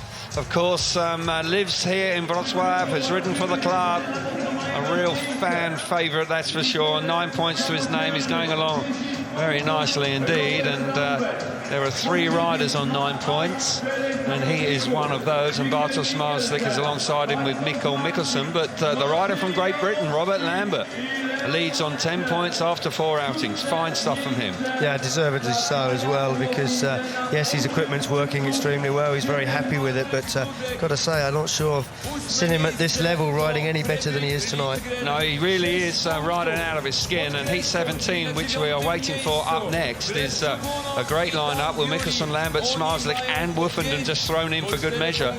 And Woofenden, who needs a point or two, you would suggest, he's on 8 points, looking okay for the semi-finals, but crikey, this is a really red-hot lineup. And Mikkelsen going well. Zmarzlik, that last ride, crikey. I wonder if he's recovered, because he really did have to dig deep there to get himself to the front and actually lower the colours of Leon Madsen. Yeah, he did indeed, and some stunning brave moves. He turns the bike on a sixpence, and he doesn't lose any pace while he does it. And the way he does it is outstanding. You know, you mentioned Thomas Golob. You're absolutely spot on there when you mention that, because Golob used to be able to do the same. He used to bounce off the fence and change direction like that. And, you know, Zmarzlik he does seem to be able to do it without thinking. It's just instinctive racing, isn't it? Absolutely, that's the word. It's his instinct. His racing instinct just kicks in, and he's able to make split-second decisions. He sees things coming. He anticipates where a rider is going to go on the track, and it's all there ready for him. He makes that move. It's brilliant to watch. Yeah, he's got a great racing brain, that's for sure. The championship leader. He looks like he's red-hot favourite to win a 3rd World Championship in 4 years, but still plenty of racing to go. And but he is in the box seat, that's for sure. He has won here 3 times out of 5 appearances, so his record here in the Olympic Stadium is almost second to none. So heat 17 is not too far away now. Riders back out on a freshly prepared track. Mikkel Mikkelsen chose number 1, so he's had the fresh track every time he's come out this evening. And Mikkelsen will complete his qualifiers from the inside gate, and he's looking good on 9 points. He's had a good night, Mikkelsen, and he'll be looking to push on here. He's shown good speed, and he's been smart out on track as well. Woofenden's going to have to find a touch more speed here, because Robert Lambert, Smarslik and Mikkelsen all going really fast here this evening. So here we see it. Lineup is with us now. Then on the inside in red is Mikkel Mikkelsen. Alongside him with a warning is Robert Lambert in blue, gate 2 for him. Gate 3 in white is Bartosz Smarslik, and gate 4 in yellow is Ty Woofenden. They're all on their original bikes there. You can see the graphic clearly. So happy. Yeah, easy for the mechanics. Yeah, absolutely right. And B seems to be the chosen bike. So there we go then, heat 17, not too far away. Woofenden just having a little bit of an excursion back towards the pits, maybe just demisting his goggles. It is quite humid out there, bit of moisture in the air. So this is a terrific looking lineup for heat 17 for all 4 riders to complete their qualifying heats. Then they will, quite possibly all 4 of these guys we'll see later on in the semi-finals, having good nights.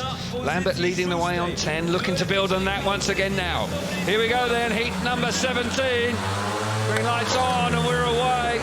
Good start from Ty Woofenden. That's a great effort from him. What a superb effort. Hasn't been the fastest rider on track, but that's a terrific run round the first corner from gate number 4. Lambert through into second place. Mikkelsen back in third, and Bartosz Smarslik once again having to work overtime back in 4th place. But for Ty Woofenden, stolen the march on the opposition here. Really going great guns out in front. Here comes Smarslik now. Up the inside into 3rd place. Lambert in 2nd. But you've got to say, Ty Woofenden is really riding out of his skin here in heat 17. And Bartosz is at it again, making straight lines into the corners. He's made so much ground up on that one corner on Robert Lambert, who worked exceptionally hard down the back straight on the opening lap to squeeze through the gap between Smarslik and Mikkelsen, but he's coming under a lot of pressure, no doubt about it. Oh, he's caught that rut. This is where Smarslik's coming through. Smarslik takes advantage of the mistake by Robert Lambert, but out in front, Ty Woofenden wins a really big heat 17. That's a big confidence boost for him.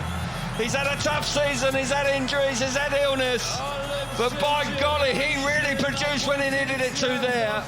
That will be a massive boost to his confidence here this evening. Smarslik in the right place at the right time to take advantage of the lift coming out of turn 2 by Robert Lambert. Smarslik's through comfortably. Woofenden out in front, 3 points for him. Smarslik back in 2nd place, 2 points. Lambert finishes in 3rd place with 1 point, and Mikkel Mikkelsen missing out. You'll see them now. Woofenden moving on to 11 points after 5 outings. Smarslik the same. Lambert also is going to be tight for the semis. Mikkelsen back on 9 points, but what a ride from Woofenden. I mean, showed a clean pair of heels, and that was Woofenden at his best. Yeah, and a tough race to do it in, coming from gate 4. The bike does react quite well, but he just drives it to the corner and he makes the decision he's going to come straight across the track. It had a grade and a water. I think it was important for him to get right down to the line, and we can see there that's where Robert Lambert worked hard and was brave to get past Mikkelsen, as Mikkelsen once again lifting into the corners. Looks untidy and uncomfortable, but Smarslik just winding it up lap after lap. There's the mistake. The track is in great condition. There's one tiny rut, and if you hit it and you're not prepared for it, you see the bike leaping in the air, both wheels off the ground. And Smarslik, well, he doesn't need a second invitation, and 2 points for him. And he was through. And Woofenden's team working well this evening, completes his qualifiers on 11 points, so we will see him again, and so good to see him back to full health. Great news for him. Hasn't won here in the Olympic Stadium, has been here for 10 years, celebrated a testimonial earlier this year, so he would love to win in front of a home crowd tonight, that's for sure. And with riding like that, it's possible, that's for sure. Right, now, heat number 18 then, moving swiftly on.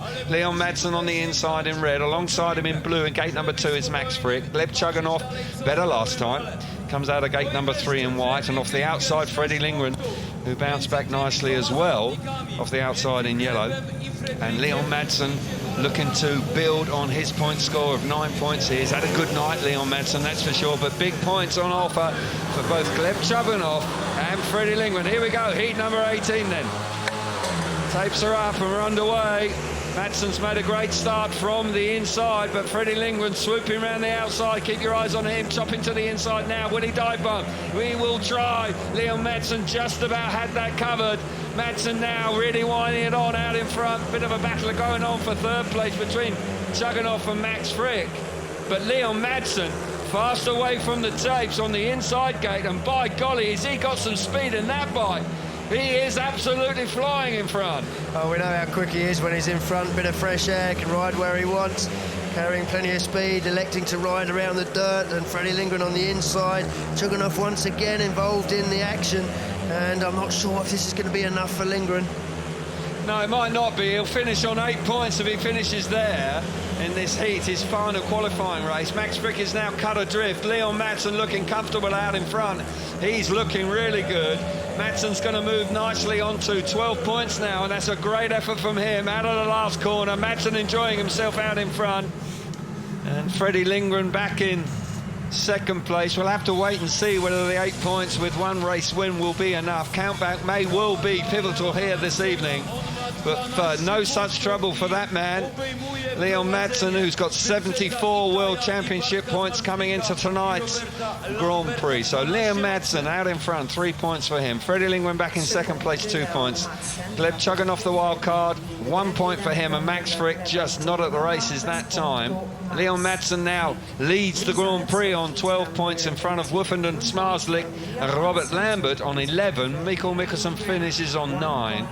And Madsen Janowski on 9 as well, and Lindgren is in the top 8 at this stage. I'm sure you're looking closely at the last 2 races, but before you do that, have a look at the replays. Yeah, my focus has been taken to the last 2 races as it's so nip and tuck. But Madsen, cracking start, rides up to the fence there. Looks at this point like Lindgren might be able to dive bomb him. You said it in commentary. Here he comes. Is the dive bomb on? Well, it wasn't quite. Had to turn the bike quite hard when he got there. And Chuganov once again in the thick of the action. He's been good value for his 6 points tonight, but it's not going to be enough to see him in the semi-finals. And Freddie Lindgren will have to sweat out the last 2 races. I've been trying to do the maths, and I'm not sure that 8 points will be enough for him. Yeah, your GCSE is coming into, you're working overtime. Fair play to you. It's O-level, actually, yeah. O-level, OK, yeah, we're a little bit older than GCSEs. Yeah, that was a bit after our time. So here we go then, heat number 19, the line-up. It's Jack Holder on the inside in red. Patrick Dudek going along nicely. Gate number 2 in blue. Gate number 3, Matvey Janowski having a good night. Coming out of gate number 3 in white. And Andrei Lebedevs will go from the outside in yellow. And Jack Holder, he's had an up and down night, that's for sure. And it's going to be, well, we won't probably see him in the, even with a win here, semi-final probably beyond him tonight. Can only get to 7 points. Dudek needs a point or 2 here to be absolutely certain of making the semi-finals. Yeah, I think Freddie is going to make it on 8. OK, all right, well done. I think. OK, well, I'm going to take it. He's in. OK, there we go. Hope you're not wrong. Here we go then.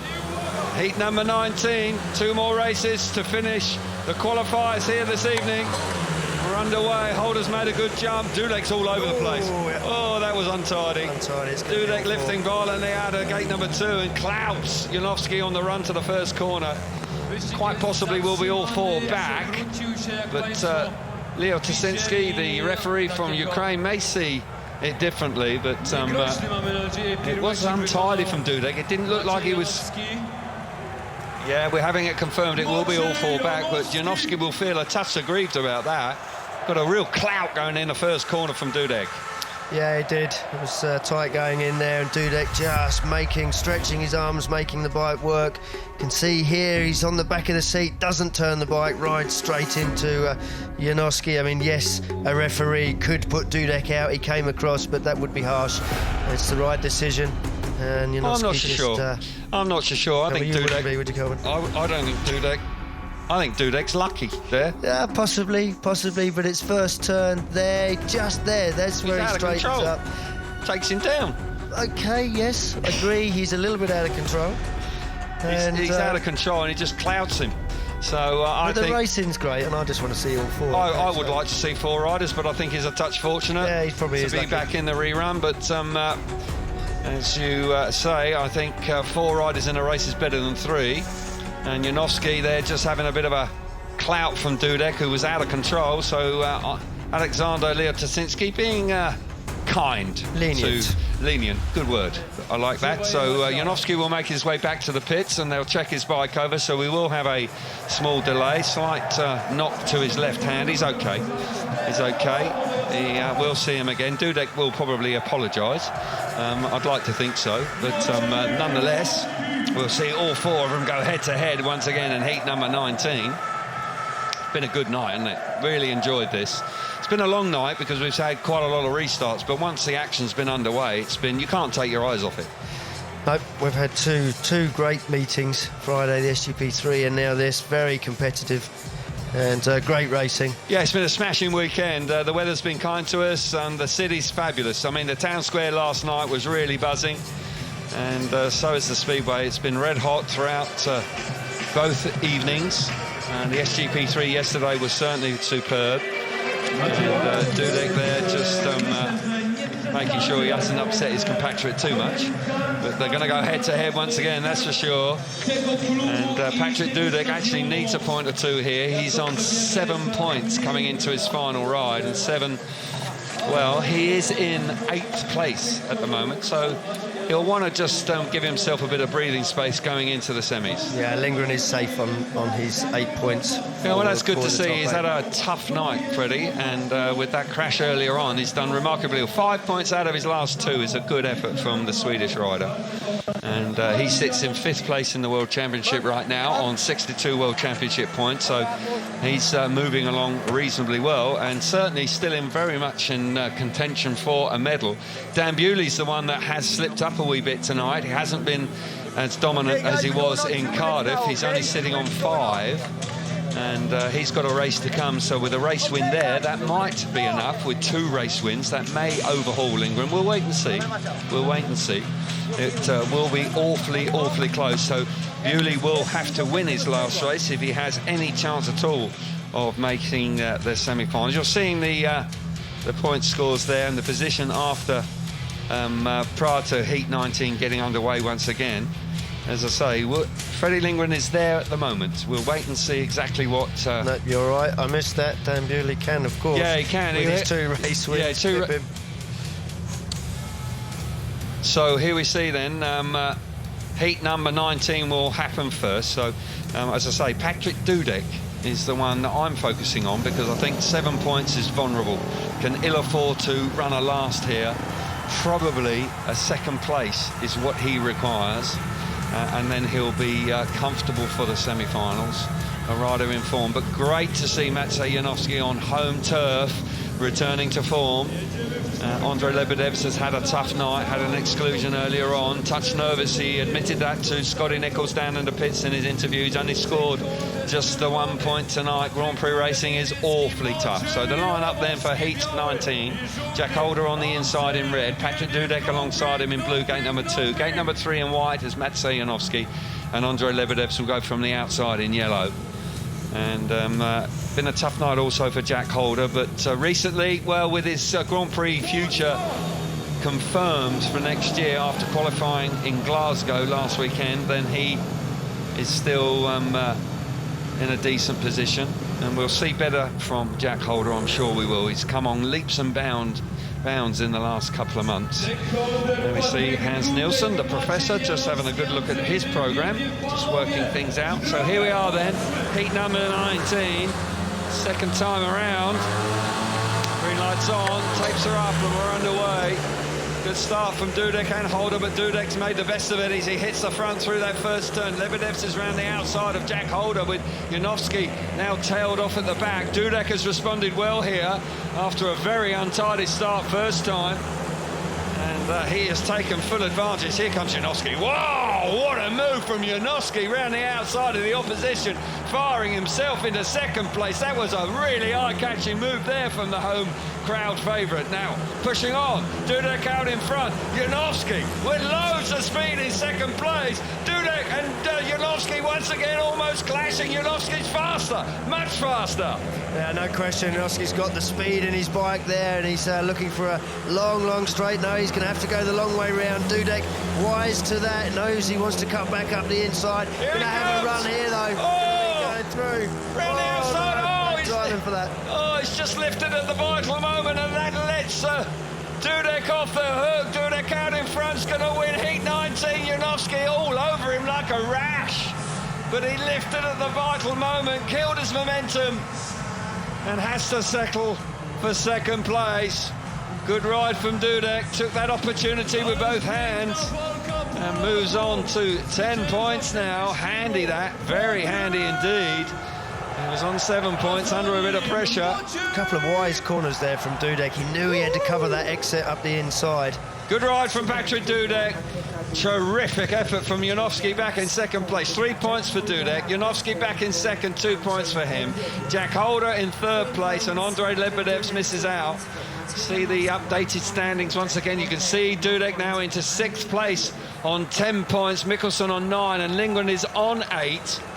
But we'll wait and see if Bewley can win his last ride, and then it may well change with Bewley picking up a second win of the night. But Patrick Dudek, second time of asking, gets a lovely run to the first corner. Yeah, he does. He just forces his way through there. Jack Holder looked like he might get there first, but a very determined Patrick Dudek falls clear into the first turn there. Lebedev's just running across the track, and at this point now, Janowski's winding it up, and he just moves down there, down low, just to try and make sure that Lebedev's knows he's there, and then gets a run on Jack Holder, and then sets off after Dudek. But Dudek, I've got to say, so wise to these moves, because a couple of times he knew he'd left himself vulnerable for a cutback and immediately went to the inside. Was the moment. Yeah, this is the moment that done it for Janowski, just picking up a little bit too much traction. Bike goes up, front wheel in the air, and there's a reduction in speed. Does well, great throttle control, great balance. But I've got to say, impressed with Dudek there, just covering the inside on a couple of occasions. Yeah, he was let off the hook there. It looked like Janowski had the beating of him, but Dudek there, riding smart, and finishes on 10 points. A handy return. We're going to see more from him, that's for sure. Going along very well indeed. So heat number 20 then completes the qualifying heats prior to the semi-finals. This is their fifth outing. The lineup then for heat number 20. Dan Bewley on the inside in red. Alongside him is Pavel Shapelski in gate number 2 in blue. Jason Doyle coming out of gate number 3 in white. And Martin Veselik will go from the outside in the yellow helmet colour. All the attention here has to be on Dan Bewley. Winner 2 weeks ago in the Principality in Wales. If he wants to continue on tonight, has got to win this heat number 20. Yeah, if he does, courtesy of 2 race wins, he will go ahead of Frederick Lindgren. Yeah, and so Dan hasn't quite been at his best here this evening. Started so strongly with a terrific ride up against Robert Lambert, then has found starting a problem and hasn't quite been able to get through the traffic. But here we go then, heat number 20. Here we go, underway. Bewley's made a good start. Doyle's there alongside him. Pavel Shapelski on the inside. Round the outside is Martin Veselik, but Dan Bewley has hit the front here. He needed to, and he's responded superbly well. Out in front then, Dan Bewley, desperate for the 3 points that'll see him through. Doyle's back in second place. Pavel Shapelski in third with Martin Veselik just possibly running out of a bit of steam here. He's at the back, but Dan Bewley, he's cleared off out in front. This is much more like it for the Great Britain rider. And with a couple of laps to go, he's looking good. He is, and he was under pressure for a race win. Only a race win would see him through to the semi-finals, and he's just got to hang on to it. Still running up to the fence there. He's a brave lad, doesn't need to do it. These three, meanwhile, are tripping over each other. Jason Doyle managing in this one just to stay ahead of the opposition, but Shapelski and Veselik putting him under an immense amount of pressure. One last turn then for Dan Bewley. This is a great ride from him under an awful lot of pressure, and the 3 points was absolutely vital. In our opinions here, up in the commentary, he knows it as well. That will see him through into the semi-finals, and that will relegate Freddie Lindgren to 9th, and he will miss out. So a last gasp win there from Dan Bewley, and his progress continues on. It hasn't been an easy night for him. So heat number 20, 3 points and a fine win for Dan Bewley. Jason Doyle back in second place, 2. Pavel Shapelski 1, and Martin Vasilik have a difficult night back in the Grand Prix, fails to score. Now we see the completed races. 12 points for Madsen, 11 for Woofenden, Smarslik and Janowski. Robert Lambert as well. Patrick Dudek on 10, Mikkel Mikkelsen on 9, and Dan Bewley with a last gasp win to qualifying for the semi-finals. Terrific Speedway.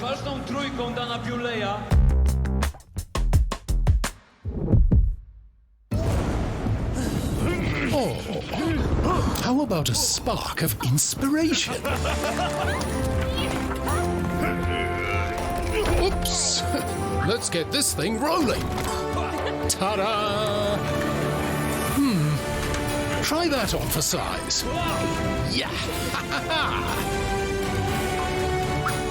Level up in Forge of Empires. Play now for free at FOE.tv or download the app.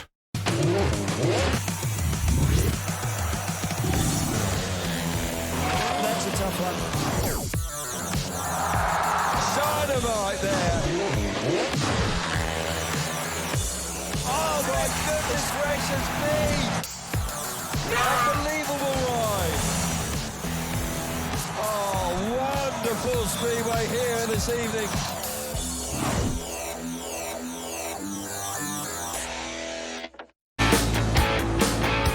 Oi, Rita!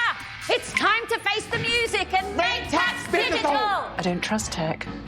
Fear not! QuickBooks customer support gets you real help from a real human! Real humans.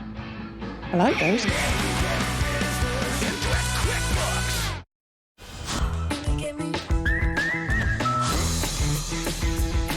Discover the new collection from Pandora for every story. Want to flip from selfies to streaming, Britain? Well, get the iconic new Samsung Galaxy Z Flip 4 on EE with 24 months of unlimited TV and movies on Netflix. And save yourself 192 pounds. Plus, get an extra 384 pounds off when you trade in your old Samsung. But what makes it all flippin' amazing? It's all on the UK's best network. Now that's more bang for your buck. Save 192 pounds on the iconic Samsung Galaxy Z Flip 4. 98 calories a bag? Who knew?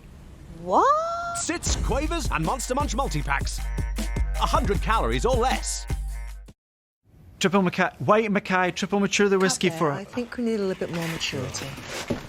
Yeah? White and Mackay, triple mature the whiskey for a smoother, richer taste. Yeah, it's still not enough. Guys, can you mature it again for me, please? Thank you.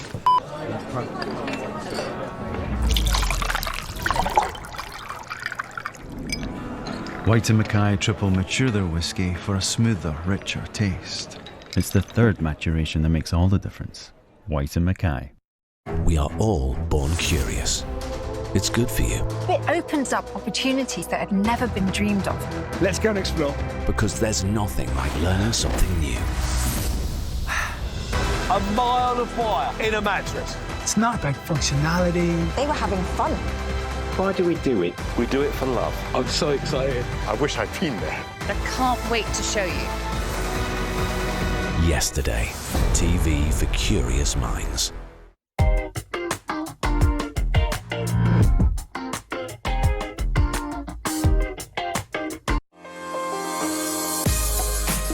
Get closer to the sports you love with Sky VIP, sponsors of Eurosport.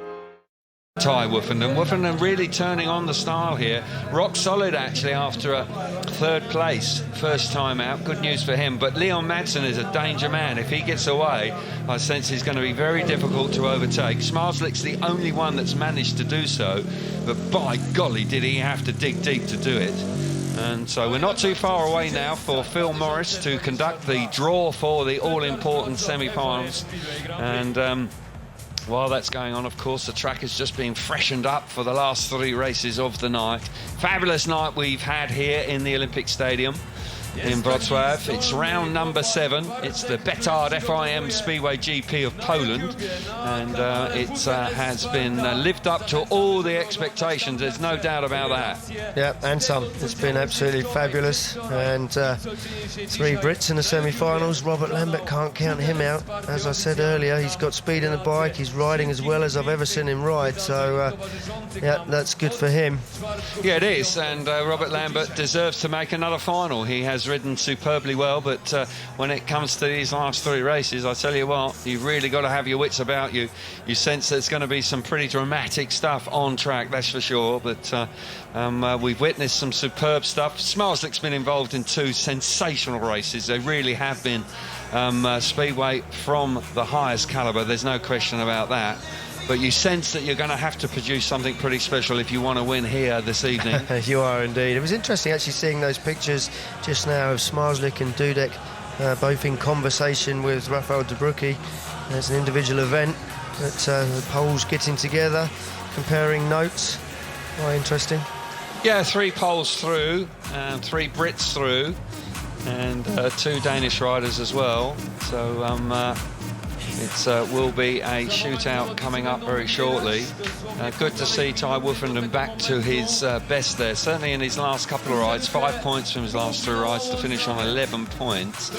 And Ty, who has been close to winning here but has not quite managed to do it, must be one of his venues where he would love to win. Of course, Cardiff being the other one, his home Grand Prix.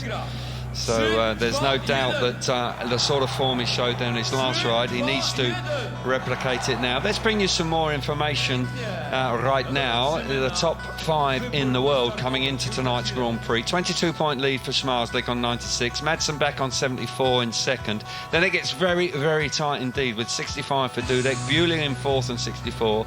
And Freddie Lindgren, who's just missed out, which is unfortunate for him. So Bewley has an opportunity to move away from Lindgren. And opportunities for people like Robert Lambert in particular and Maciej Janowski to really put pressure on Freddie Lindgren. So a vital semi-final just missed out. So, right, OK, semi-finals coming up for you now. Let's get down to Phil Morris, who's going to conduct the draw for us now. And the first rider to make his selection for semi-final 1 is Leon Madsen, who selects the red gate position. No hesitation. There's a surprise. Gate number 1 for Leon. The next rider to make his selection is Maciej Janowski, and Maciej selects the blue gate position. Gate number 2 for Maciej Janowski. And the inside gate's clearly favoured. Next to make his selection is Patrick Dudek.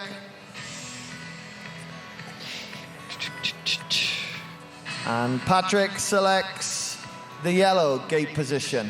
Gate number 4 then for Patrick Dudek, who has ridden well again here this evening. And the final gate goes to Mikael Mikkelsen, who has the white gate position.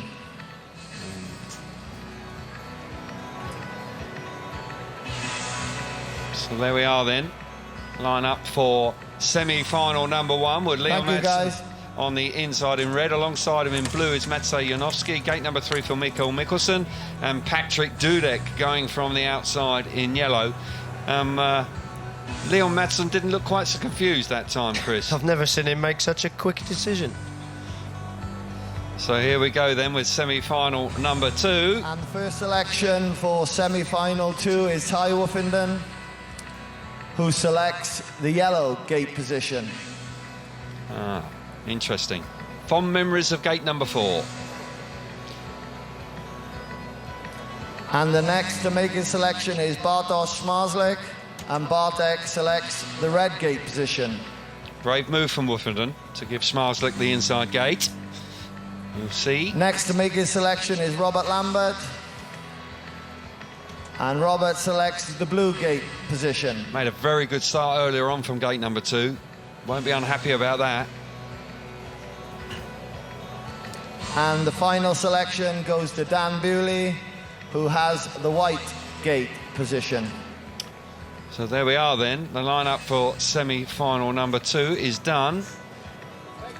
Thank you, guys. So semi-final number 2 sees Bartosz Zmarzlik going from the inside in red. Alongside him is Robert Lambert in blue. Dan Bewley will come out of gate number 3 in white, and Ty Woofenden will go from the outside in the yellow helmet colour. Thoughts, Chris, on semi-final number 2 in particular?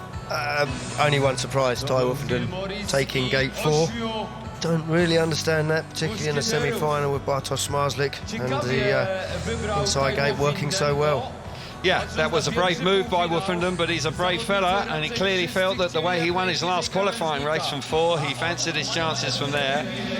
But the gate stats do suggest that the inside gate was the place to be. Leon Madsen didn't hesitate for semi-final number 1 and has gone for gate number 1 in the red helmet colour.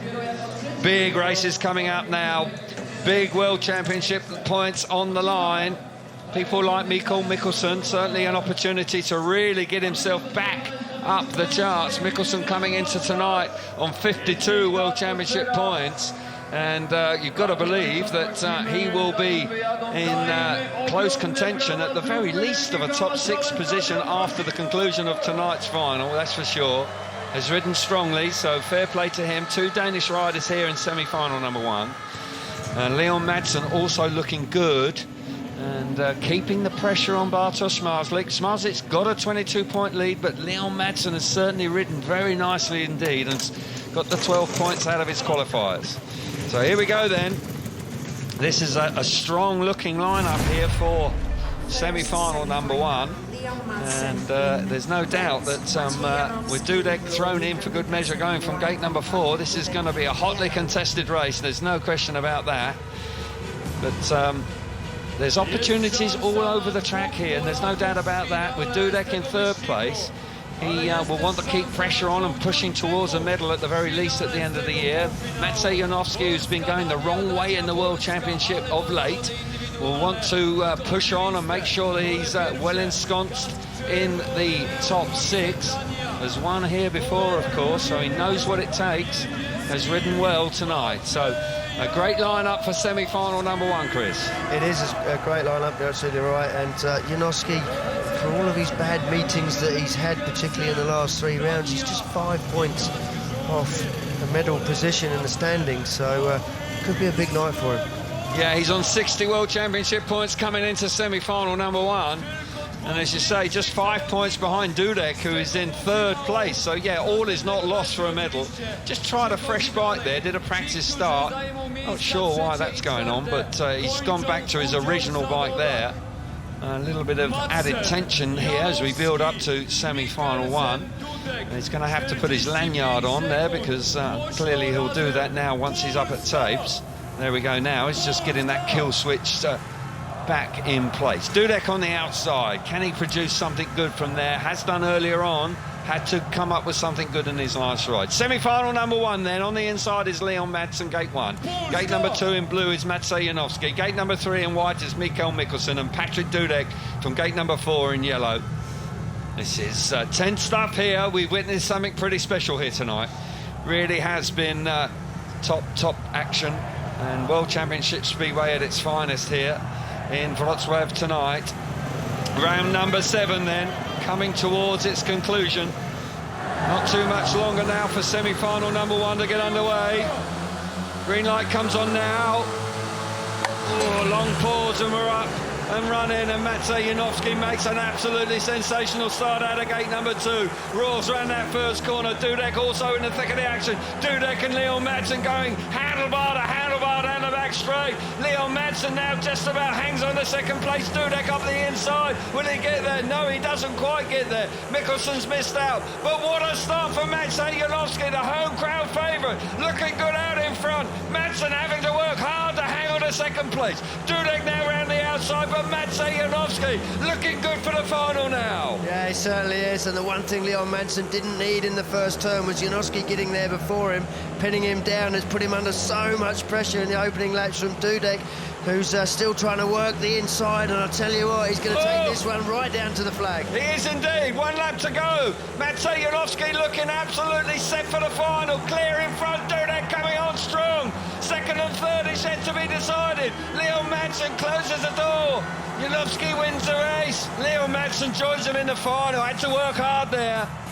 Dudek really going great runs in third place, but the home crowd overjoyed with the performance from Maciej Janowski.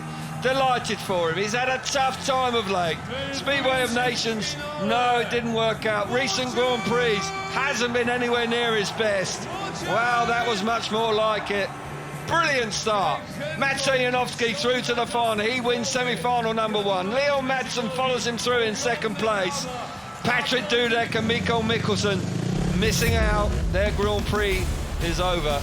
Yeah, Calvin, you said it. Janowski's been low on confidence, but it was so important to get across Leon Madsen there, and this put Madsen under so much pressure on the opening laps. Dudek brave, he had to keep it on there, rides in very, very wide and allows Leon Madsen to get clearly up the inside, but Dudek would not let it go, and he comes in here. I tell you what, he doesn't have to turn the bike right. He goes through gate 2. Such a tight entry into turn 1 there on the second lap, and he has to turn the bike very, very hard, but he would not give in.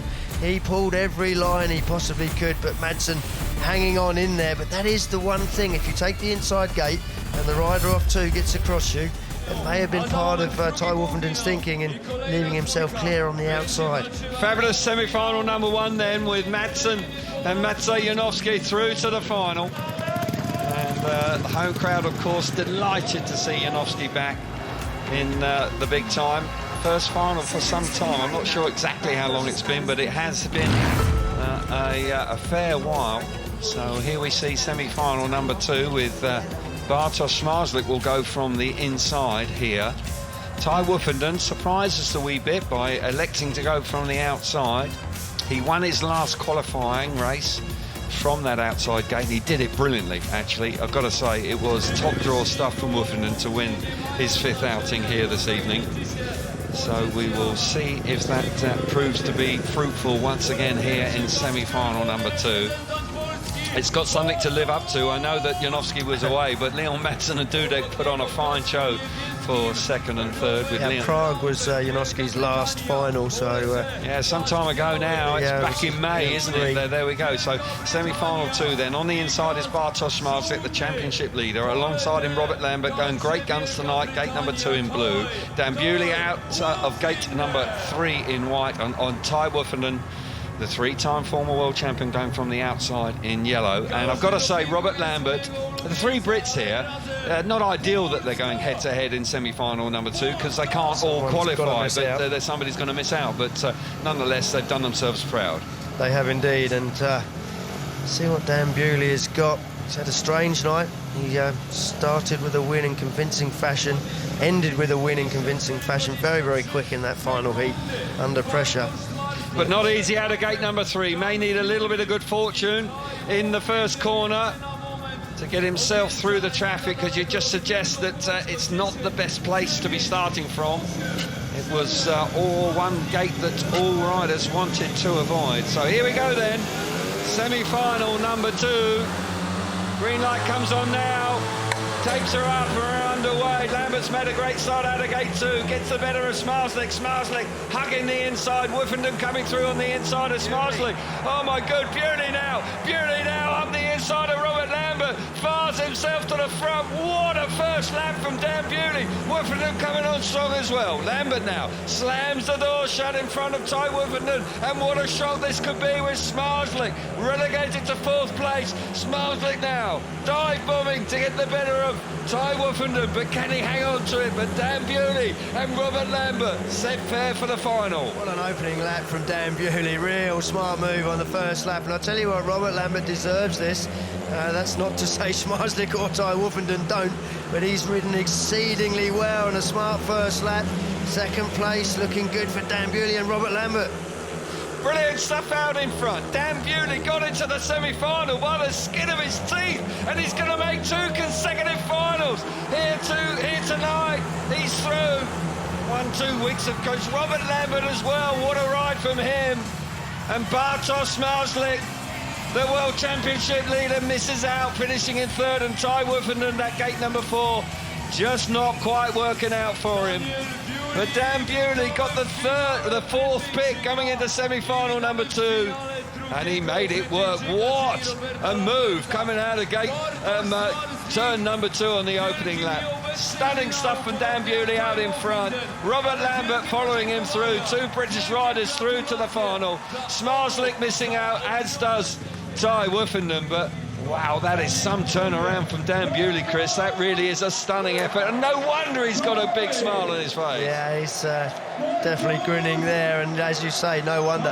Didn't actually make a bad start from Gate 3, because Gate 3 has not been working. He reacted quick. He's actually ahead there, but not quite far enough, but he just elects to go straight to the edge of the dirt. This move here up the inside, Ty Woofenden's already made a beeline to come up the inside of everybody, and Dan Bewley with a real smart move up the inside here of Robert Lambert. And Ty Woofenden actually got himself ahead there, but he gets awfully close here. You can see there Smarslick's out of the seat as Ty Woofenden comes through, surprises him.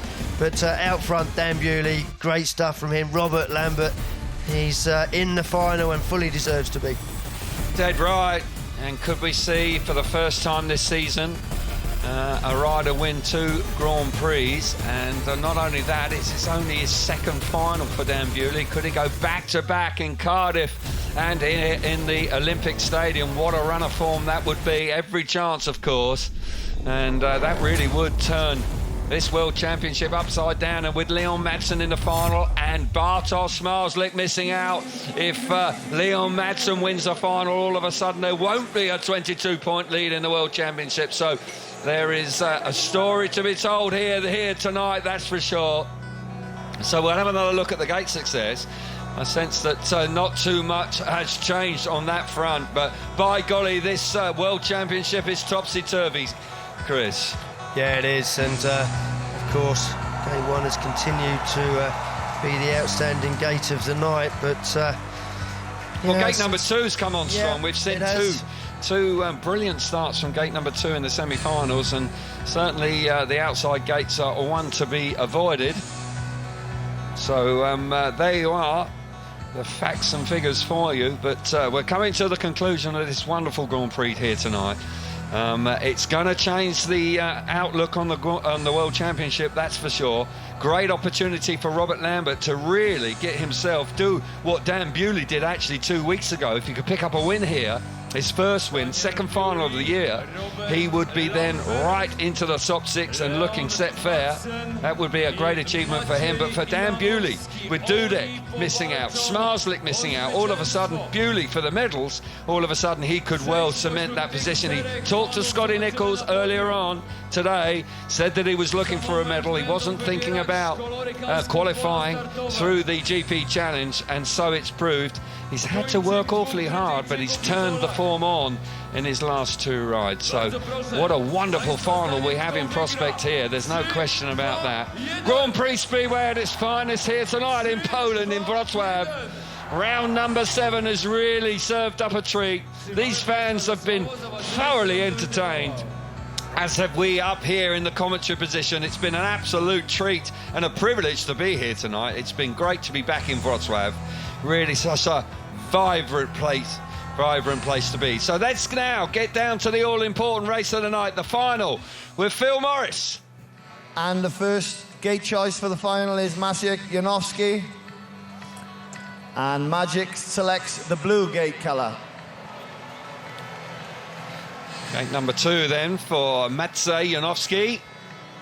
And next to make a selection is Dan Bewley.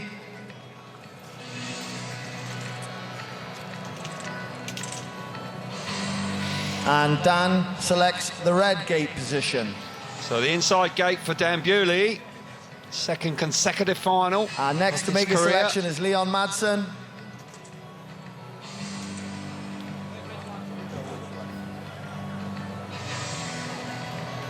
And Leon selects the white gate position. This is a great opportunity for Madsen to close that lead in the championship. And the final selection goes to Robert Lambert, who selects the yellow gate position. So there we go then, the lineup for the final. Thank you. Thank you guys, good luck. And the draw is done. So the lineup is Dan Bewley on the inside in red. Gate number 2 in blue is Maciej Janowski. Gate number 3 is Leon Madsen, second in the World Championship, with an opportunity to close in now on Bartosz Szmarslik, who's missed out on Robert Lambert in his second final of the year going from the outside. And Robert Lambert, if he picks up 20 points, I'll tell you what, Chris, that is going to transform his season. It's going to move on to 72, and wow, what a move that would be. But also for Bewley. Bewley all of a sudden finding this form, and if he were to win 2 consecutive Grand Prix, first rider to do it this year, it would be a fabulous moment for him in his career, and a chance of a medal is well and truly on. He'll move into 3rd place at the very least. Yeah, it's been an extraordinary series so far. We've had 6 rounds, 6 different winners, and with only Bewley a winner so far in the final, it could be 7 out of 7. Yeah, true, and there's no doubt that we can't wait for the action to get underway. Got to say that Leon Madsen has returned to form here, and he will be fully aware of the opportunity that presents itself to him now. And Madsen, of course, who finished 2nd in the World Championship, just 2 points behind Bartosz Szmarslik in 2019, going so very close with a great performance in Torun in the final round where he won all 7 races. And as I say, 80 points still up for grabs coming into tonight. And with Szmarslik just slipping up there and failing to reach the final, you've got to believe that that man on your right, he's a bit blurry at the moment, but now he's in focus. You've got to believe that he will be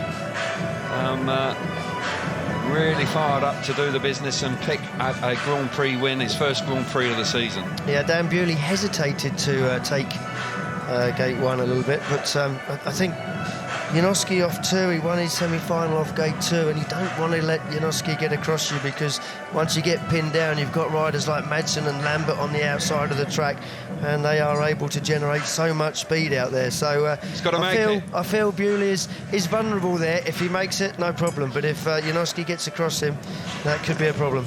Well, he made a great start of gate number 2 to win in Cardiff just 2 weeks ago, but you're absolutely right about that. But Bewley's put himself in a position where he's just got to make it.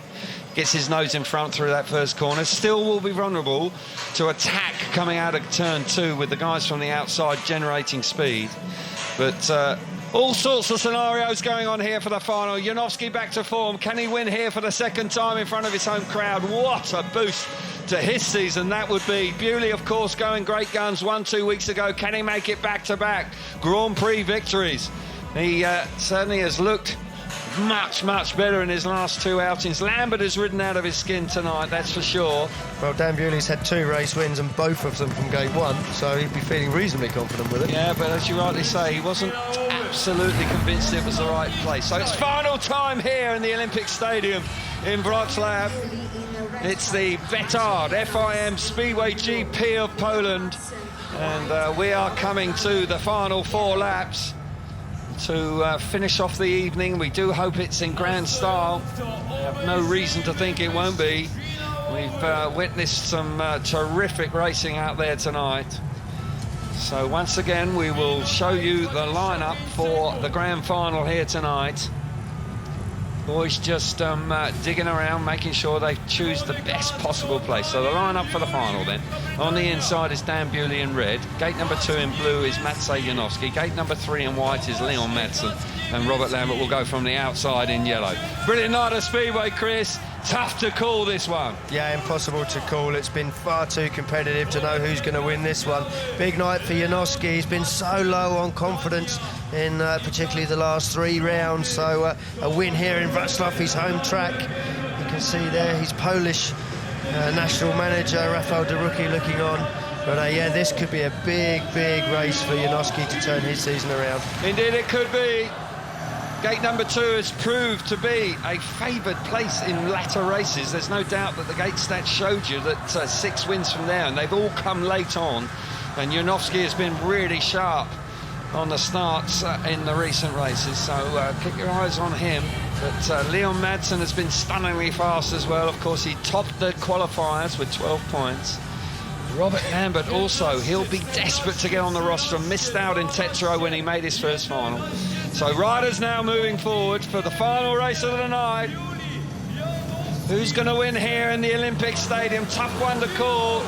Could be Bewley on the inside. Could he make it back-to-back Grand Prix victories? The green light's on. We're away. And they roar to the first corner, and Bewley's got there. Lambert's been pushed wide by Janowski. Leon Madsen, but Bewley out of the first corner. Here Into second place is Matej Janowski, but Bewley after the inside gate had to make it, and he was up to the task. He's stolen a march on the opposition. Leon Madsen now through into second place. Janowski trying to repay the compliment, but Dan Bewley out in front, Chris. Looking set fair for a second consecutive Grand Prix win. Yeah, first rider to do it this year, and he's looked fast in his last heat. He's looked fast in his semi-final, and once again in the final, when it really counts, he looks quick, but they're not going to let him go. Madsen stretching his arms out, looking for every little bit of traction he can find. Here we go then, they're into the last lap in the final at the Olympic Stadium in Wroclaw. Dan Bewley looking set fair for a second win of the year in the Grand Prix. 2 finals, looking like it's going to be 2 wins. Here we go through the last corner. Dan Bewley in front of his home crowd wins again. What a night for Dan Bewley. Leo Madsen back in second place. And what can you say about Dan Bewley, a man on the crest of a wave? Fabulous performance once again from Dan Bewley. Dan Bewley riding high there, just congratulating fellow Brit Robert Lambert, who I think may have just grabbed himself a rostrum spot. We'll have to have a look at that again, but no mistaking the winner. Dan Bewley, 2 on the trot, wins in Cardiff, his home round, and again here on his home track in the Polish League, Wroclaw. Fantastic stuff from him. This is what dreams are made of for Dan Bewley, no question about that. Absolutely sensational form from the young British rider. Didn't really look like he was going to make the semi-finals. He was the last qualifier. And he comes out trumps with 20 big World Championship points. Calvin, we said it. We need someone to find consistency at the very, very top. And it looks like it might be coming from Dan Bewley. Leon Madsen, 18 points for him, does very nicely indeed. He closes in on Bartosz Marslik when he would have been desperate for a win. But this start on the inside, absolutely out of the top draw. Out of the top draw. Dan took his time to come to the start line. He went off away to get his composure. Was the last one to get to the start line, but he wasn't the last one away from it. Fantastic start. Robert Lambert at this point looks like he's going to have a run right round the outside, runs out of room there. Leon Madsen makes sure he doesn't do that, but no, Dan Bewley, no mistake from the start whatsoever. It was an even break, everybody reacting well, Madsen lifting, but Dan Bewley just makes a little bit of room for himself in the first turn. Once he hits the front, just gathers momentum. Madsen kept chasing and chasing, working as hard as he could, but fully deserved. Dan Bewley, what a ride from him. Dan Bewley, the man of the moment, the talk of the town, wins in front of his home club here. The fans delighted with that. They would have loved, of course, Matej Janowski to win, but it wasn't to be tonight. Awfully tight for third place. May just have been Robert Lambert actually just sealing the deal there. That's massive disappointment for Matej Janowski if he hasn't made the rostrum. Yeah, Lambert's got there. Lambert, his first podium, brilliant. Yeah, terrific effort from Robert Lambert. We missed that. We were focusing on Bewley out in front. But Dan Bewley, they are going to be writing the headlines tonight. And all of a sudden, the spotlight of the world is on this young man. Consecutive Grand Prix wins, delight in the camp, and absolutely rightly so. Qualified for the semi-finals on 8 points, the last qualifier, but it comes away as a winner here this evening. Bewley wins the Grand Prix here in Wroclaw tonight. Leon Madsen back in second place. Robert Lambert, brilliant effort from him to come through in third place, and Matej Janowski finishes in fourth. But what can we say about Dan Bewley? All the superlatives in the world, but right now he's the best rider out there. Now what can we say? He's a young man on the crest of a wave who shows such composure under pressure. Lost his way in the middle of this meeting and then got it together to win his last heat and then win the semi-final, and when it counted, the final. Show the same sort of composure to win the British Grand Prix in Cardiff, such a big thing for the Brits, and once again doing it here tonight. Great stuff from the young man. Yeah, absolutely. Sensational performance once again from Dan Bewley. And many congratulations to him, but a great effort from Robert Lambert as well. I'm chuffed to bits for him coming through in third place. A great effort to get the better of who's going to be very disappointed, Matej Janowski, not to be on the rostrum here in front of his home crowd. But nonetheless, that's tough Speedway. There you see the points, 20 points for Bewley, Leon Madsen on 18, Robert Lambert picking up 16, very handy points. Matej Janowski also will be grateful for 14, but he would still be right now a touch disappointed. Smarslik probably getting out of jail there a little bit on 12 with Leon Madsen not winning, so he'll still have a healthy lead, but nonetheless, it's less than it was. We'll be able to see exactly how that pans out after 7 rounds. Here we see 108 points for Bartosz Marslik, 92 for Leon Madsen, so it has got tighter. Dan Bewley now into 3rd place on 84. Dan Bewley all of a sudden looking like a strong contender for a medal and a bronze at the very least. Dudek slipping to 4th place, 74 points for Janowski. Good night's work for him. And Freddie Lindgren on 70. So let's now get down to the centre green and join Scott Nichols, because he's got the winner of the night, Dan Bewley, with him. Yeah, man, the moment you're round 7 winner here in Wrocław, Dan Bewley.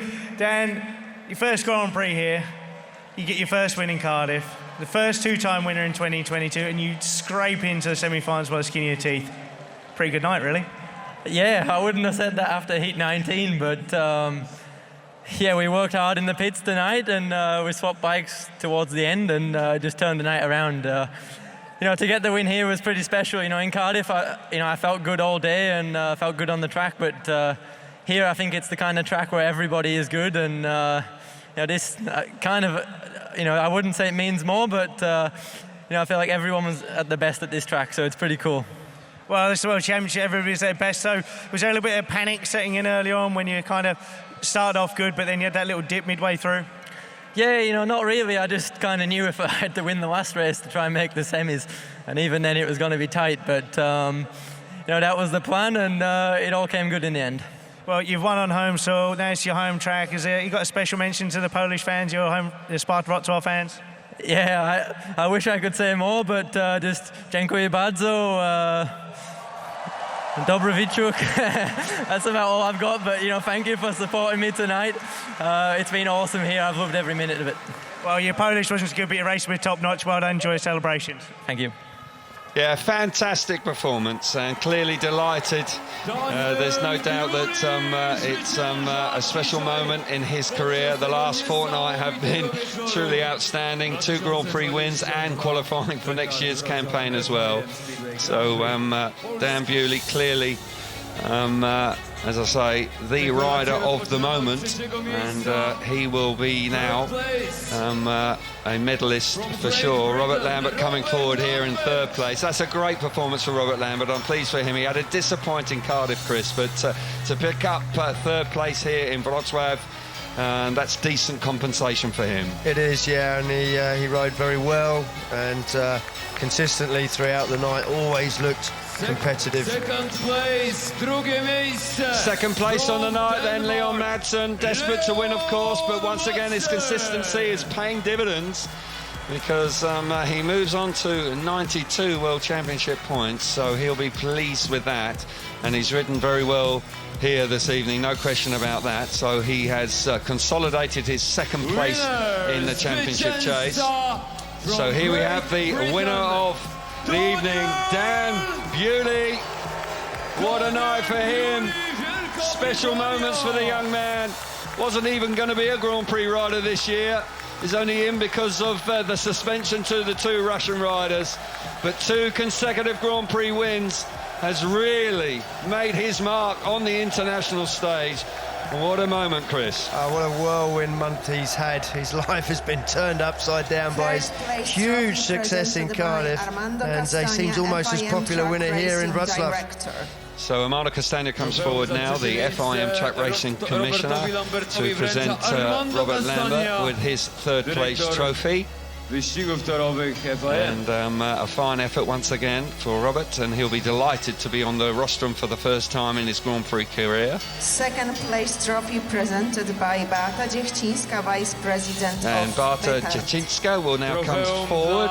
She is the Vice President of Betard, the Grand Prix sponsor and the team sponsor here for Sparta Wrocław, and A great performance from Leon Madsen. I'm sure he's pleased with his 18 points he's achieved tonight. A strong showing from the Danish rider, that's for sure. First place trophy presented by Martin Urban, treasurer of Wrocław Martin Urban City. now coming forward. He's the mayor of Wrocław. He will present the winner of the night, Dan Bewley, with his winner's trophy. And I'm sure that Dan Bewley is in a bit of a whirlwind right now because he probably can't quite believe that this is happening.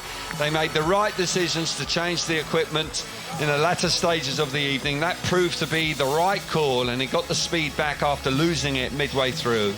But the first rider to win consecutive Grand Prix this year.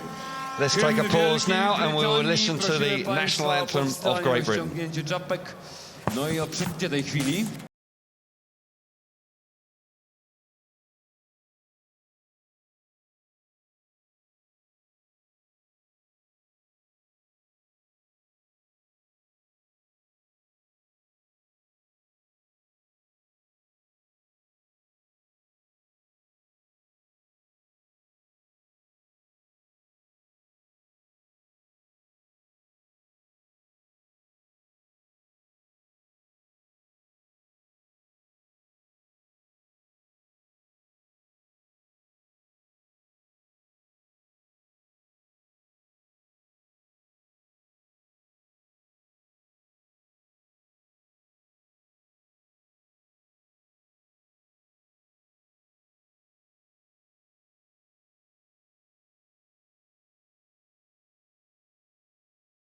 Who stands on top of the box once again, twice in a fortnight. Special time for him, no doubt about it, but all three riders have ridden superbly well. Got to say, it's been a wonderful night of Speedway in all. It really has been, right from the get-go this evening. It has been outstanding stuff, and I reiterate, it's been an absolute pleasure being here and to call the race. It really has been, Chris. It's been something that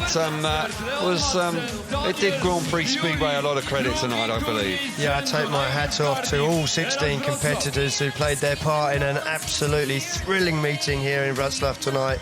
And of course, in particular, Dan Bewley, who almost looked bemused as the national anthem was playing. I don't think he quite knows what's happening to him right now. No, he doesn't, but it's real. And all of a sudden, this young man from Cumbria in the northwest of England has really made his mark, and what a future lies ahead for him. There's no question about that.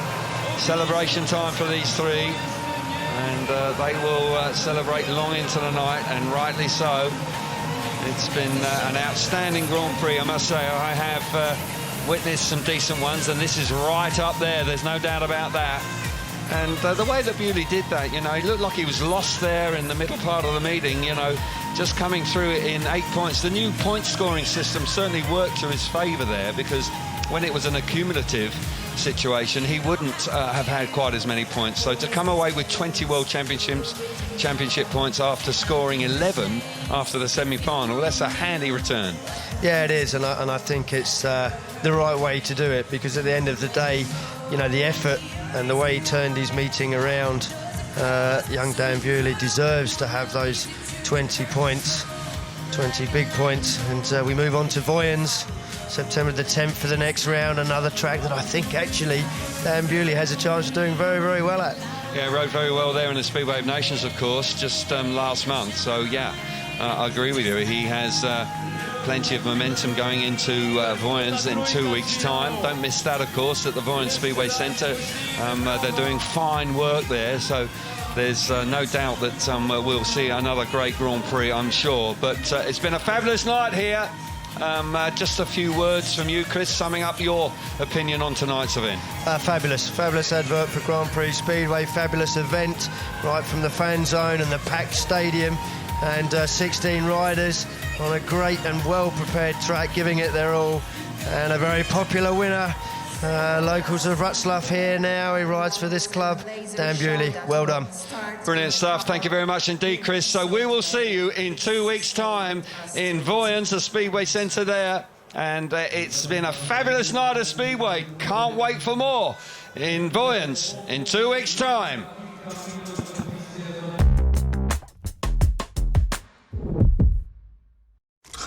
98 calories a bag? Who knew?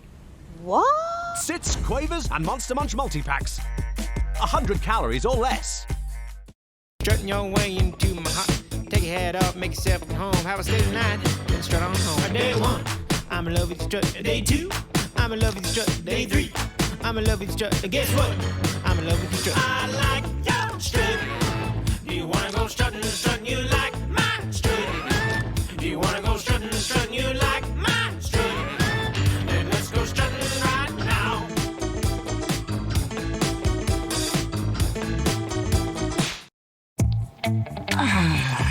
Froze. It's your computer. Oh, hi, I'm Corinne. I have a new Intel Evo laptop with super fast Wi-Fi, long-lasting battery, and it charges fast, and it runs all these programs at the same time, and I think I'm the star of the family now. I don't think I'm the star of the family now. That's the rest of the world that does. I would know. I can't get on the internet. Intel Evo laptops. Just look for the badge. Enjoy a freshly prepared 99p mayo chicken, part of the McDonald's Saver menu.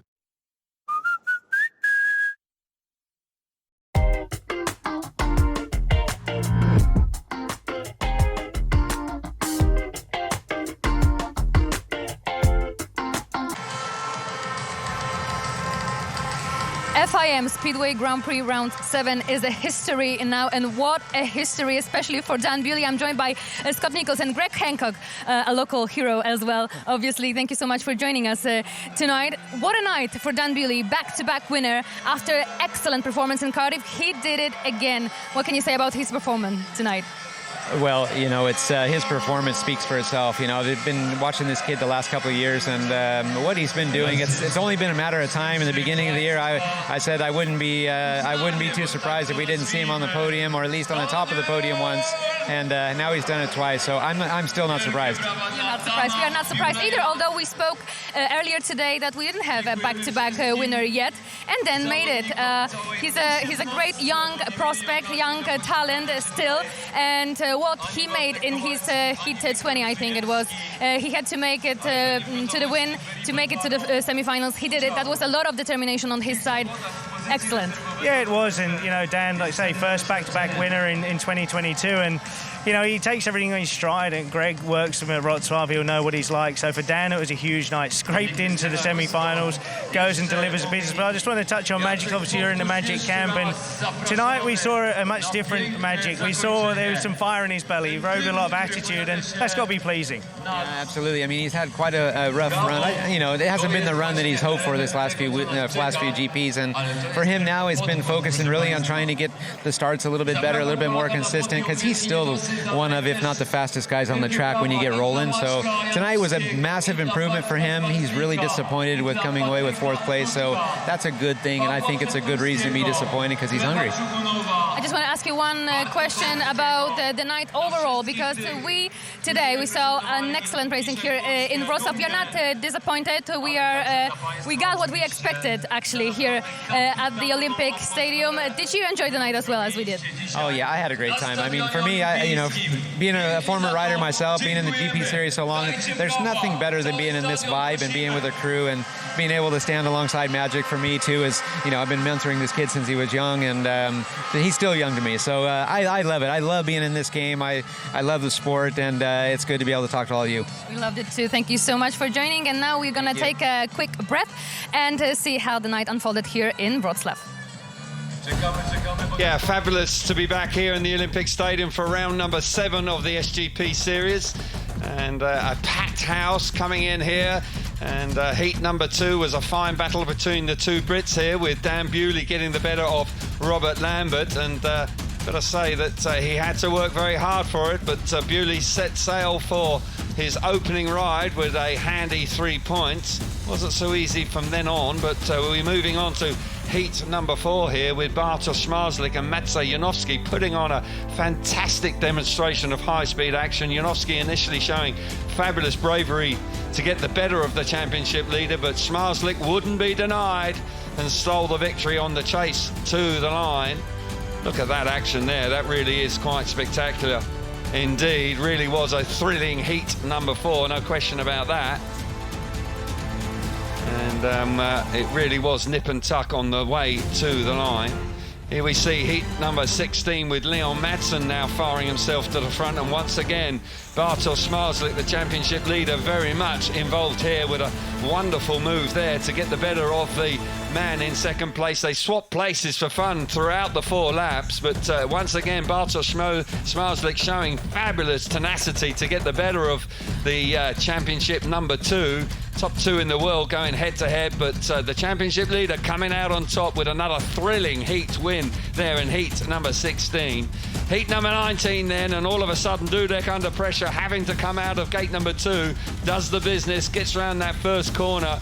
Andrei Lebedev's back in second place, Maciej Janowski coming through into second place, but Patrick Dudek just about hanging on here. Here was the vital moment that kind of let it off, Dudek off the hook there. Looked for sure that Janowski was going to come through and win the race, and but it was Dudek that just about hung on for a thrilling heat number 19, and he was delighted with that. Semi-final number 1 then was Janowski out of gate number 2. Fabulous stuff to get the better of Leon Madsen through that first corner. Dudek and Leon Madsen battling it out, handlebar to handlebar throughout the 4 laps, while Maciej Janowski comfortably through to the final, with Leon Madsen eventually holding off the hard-charging Dudek back in second place. Semi-final number 2 then, with Dan Bewley just squeezing into the semi-finals out of gate number 3 onto the front here. He hits the front down the back straight, getting the better of the opposition. Ty Woofenden and Bartosz Zmarzlik missing out, with Robert Lambert finally getting through into second place and joining Bewley in the big final itself. Bit of movement from Madsen, nerves on the start line. Bewley off the inside. Fantastic start from him round that first corner. Real good action with Janowski initially coming through into second place, but a fine effort from Robert Lambert to steal third off Janowski on the run to the line. But the night belonged to that man, Dan Bewley. Back-to-back Grand Prix victories and another 20 World Championship points. Fabulous performance from the young British rider. Terrific stuff. Wins in Cardiff, wins in the Olympic stadiums. Terrific stuff from him. Dreamland for Dan Bewley. Now we can have a quick look at the standings. There's the rostrum. So there we are, the standings after round 7. 108 points for Bartosz Zmarzlik. Leon Madsen now moving nicely along in 92 points. Bewley all of a sudden stamping his authority on 84. Dudek on 76. Maciej Janowski 74. What a night of Speedway we've witnessed here. Fabulous Speedway in the Olympic Stadium in Wroclaw. What a night for this man, Dan Bewley, winner here in Wroclaw. Another win for you, another important one, because in front of your home crowd. How are you feeling at the moment? Yeah, you know, tonight was pretty unbelievable. You know, after the win in Cardiff, for sure I wanted to win again. It became a little bit more realistic, and but you know, I never expected it to happen this quick, and you know, it's unbelievable.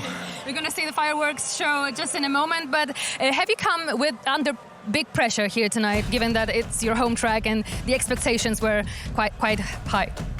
Yeah, no, to be honest, I just think try to approach every race the same, but you know, since Cardiff, all of a sudden a lot more people seem to tip me to win, so you know, maybe they know something.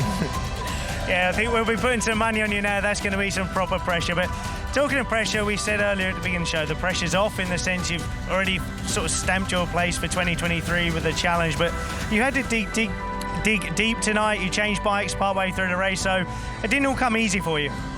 No, not at all. You know, we had to work pretty hard in the pits tonight, and it was funny in the practice. Both bikes felt good, but I just rode the one I normally use here, and just wasn't working. The track was a little bit different tonight, but you know, just because we have the, you know, this wildcard spot for next year, it doesn't mean we're going to rest. You know, everything we can do this year will help for next year, and I just want to come out here and do the best I can, and you know, try and win. And you know, if we can have some more nights like tonight, it's pretty cool. But what will be will be. Well, your best seems to be pretty good, but you said about changing the bikes, and don't need too many details, but is there a big difference between the bikes? To be honest, they're pretty much the same. It's 2 engines I have for this track, and yeah, they both seem good, but just the track was just prepared a little bit different to the league racing, and just a little bit better from the start, and it seemed better. So. Good job. Well done, Dan. Thank you so much for joining us, and congratulations once again. Thank you, Dan. And now we're gonna wait for second place, Leon Madsen, who will be joining us in just a moment. Thank you, Dan. Thanks once again. Thank you. And yes, he's coming here, a guy who put on a great show. Actually, in every heat, he appeared. Leon Madsen, second place tonight in Wroclaw. Congratulations, Leon. How are you feeling?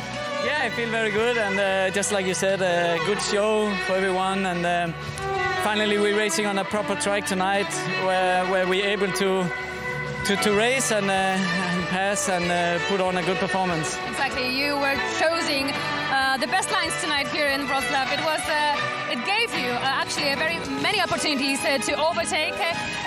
So how can you rate your performance when it comes to the bikes? How are they working, in your opinion? Yeah, they were working very well. You know, we're trying something new tonight, some new equipment, because our focus is already on next year. And it seemed to be working very well. And we still have some things to improve, and we have some time to do that now. And I'm sure when we're gonna start up next season, you will see Leon Madsen fighting very hard for the World Championship. I'm very sure about that. You know, I'm so hungry and determined to win that title one day. I think this year it's not over till it's over, but you know, 16 points is a lot. But of course, obviously, I'm still gonna try my best. But our focus is definitely about come out next year, be strong from beginning of the season.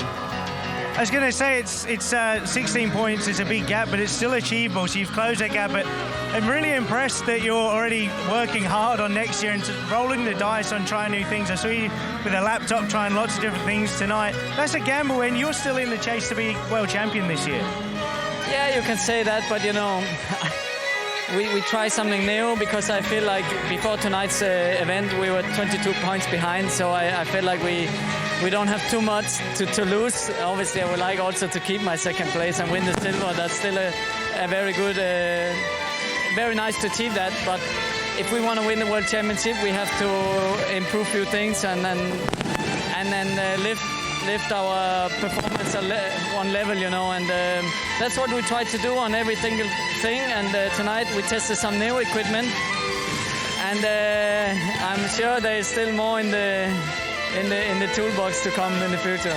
Well, good job done. Well done tonight, mate. Thank you very much. Thank you so much. Second place, Leon Madsen. Congratulations. We're going to see each other in Boyens at your home track, actually in front of your home crowd. That's going to be another fantastic one. Thank you so much once again. Thank you. And now we are waiting for third place, Robert Lambert, who was racing down to the wire against Maciej Janowski. Robert Lambert, third place tonight. Hello, Robert, and congratulations on this one, because this rivalry was very tough. It was down to the wire race, so it must taste great to be on the podium tonight. First podium, actually, in the series. Yeah, definitely. It was, you know, the few meters on the line, not even, and on the last corner. So, yeah, I really pushed for it. I didn't want to be in the last position once again in the final after the German Grand-Prix, but yeah, so I was definitely hanging on the back mudguard. I need to ask you about one hit where you were hit by Jack Holder into the back wheel.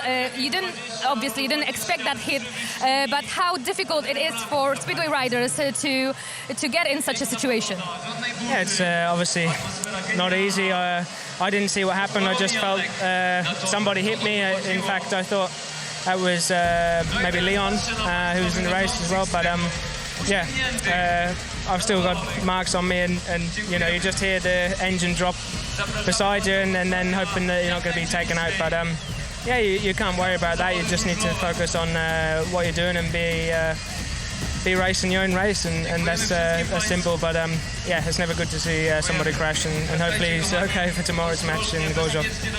Yeah, like you said, it's all about first when you come in, it's making a semi-final. You tick that box, then you make the final. But then when you get to the final, it's such a disappointment to not stand on the box. So I could see you throwing everything at it and just pipping on the line. So that must feel like a massive step forward and a big confidence boost for you to actually step on the box. Yeah, definitely. Yes. You know, I've been wanting that moment for a very long time. Obviously, I've stepped on podiums before, but you know, not in the Grand Prix series. And yeah, that's been I think a long time coming this season. And very pleased to have finally done that, and now we can move forwards for getting another step up. Yeah, you've certainly been knocking on the door. You've been solid all season. You've just been a bit unlucky at times, so obviously set you up nicely for Voyens. You were there not long ago in the Speedway Nation, so a good end to the season for you, it looks like. Yeah, definitely. Yes, you know, we didn't get the goal there, obviously, with GB, but yeah, we sort of know what we want to be achieving there, and what we need to bring to perform at the best possible I can. Thank you so much. Robert Plummer, third place tonight in Wroclaw. Thank you. See you again soon. Well, Scott, we are getting closer to the end of tonight, but as I said before, we are very much happy about how the night unfolded, because we actually got what we wanted to see here in Wroclaw. A lot of riders put on a great show tonight, and I think we can be very much excited about how it all went.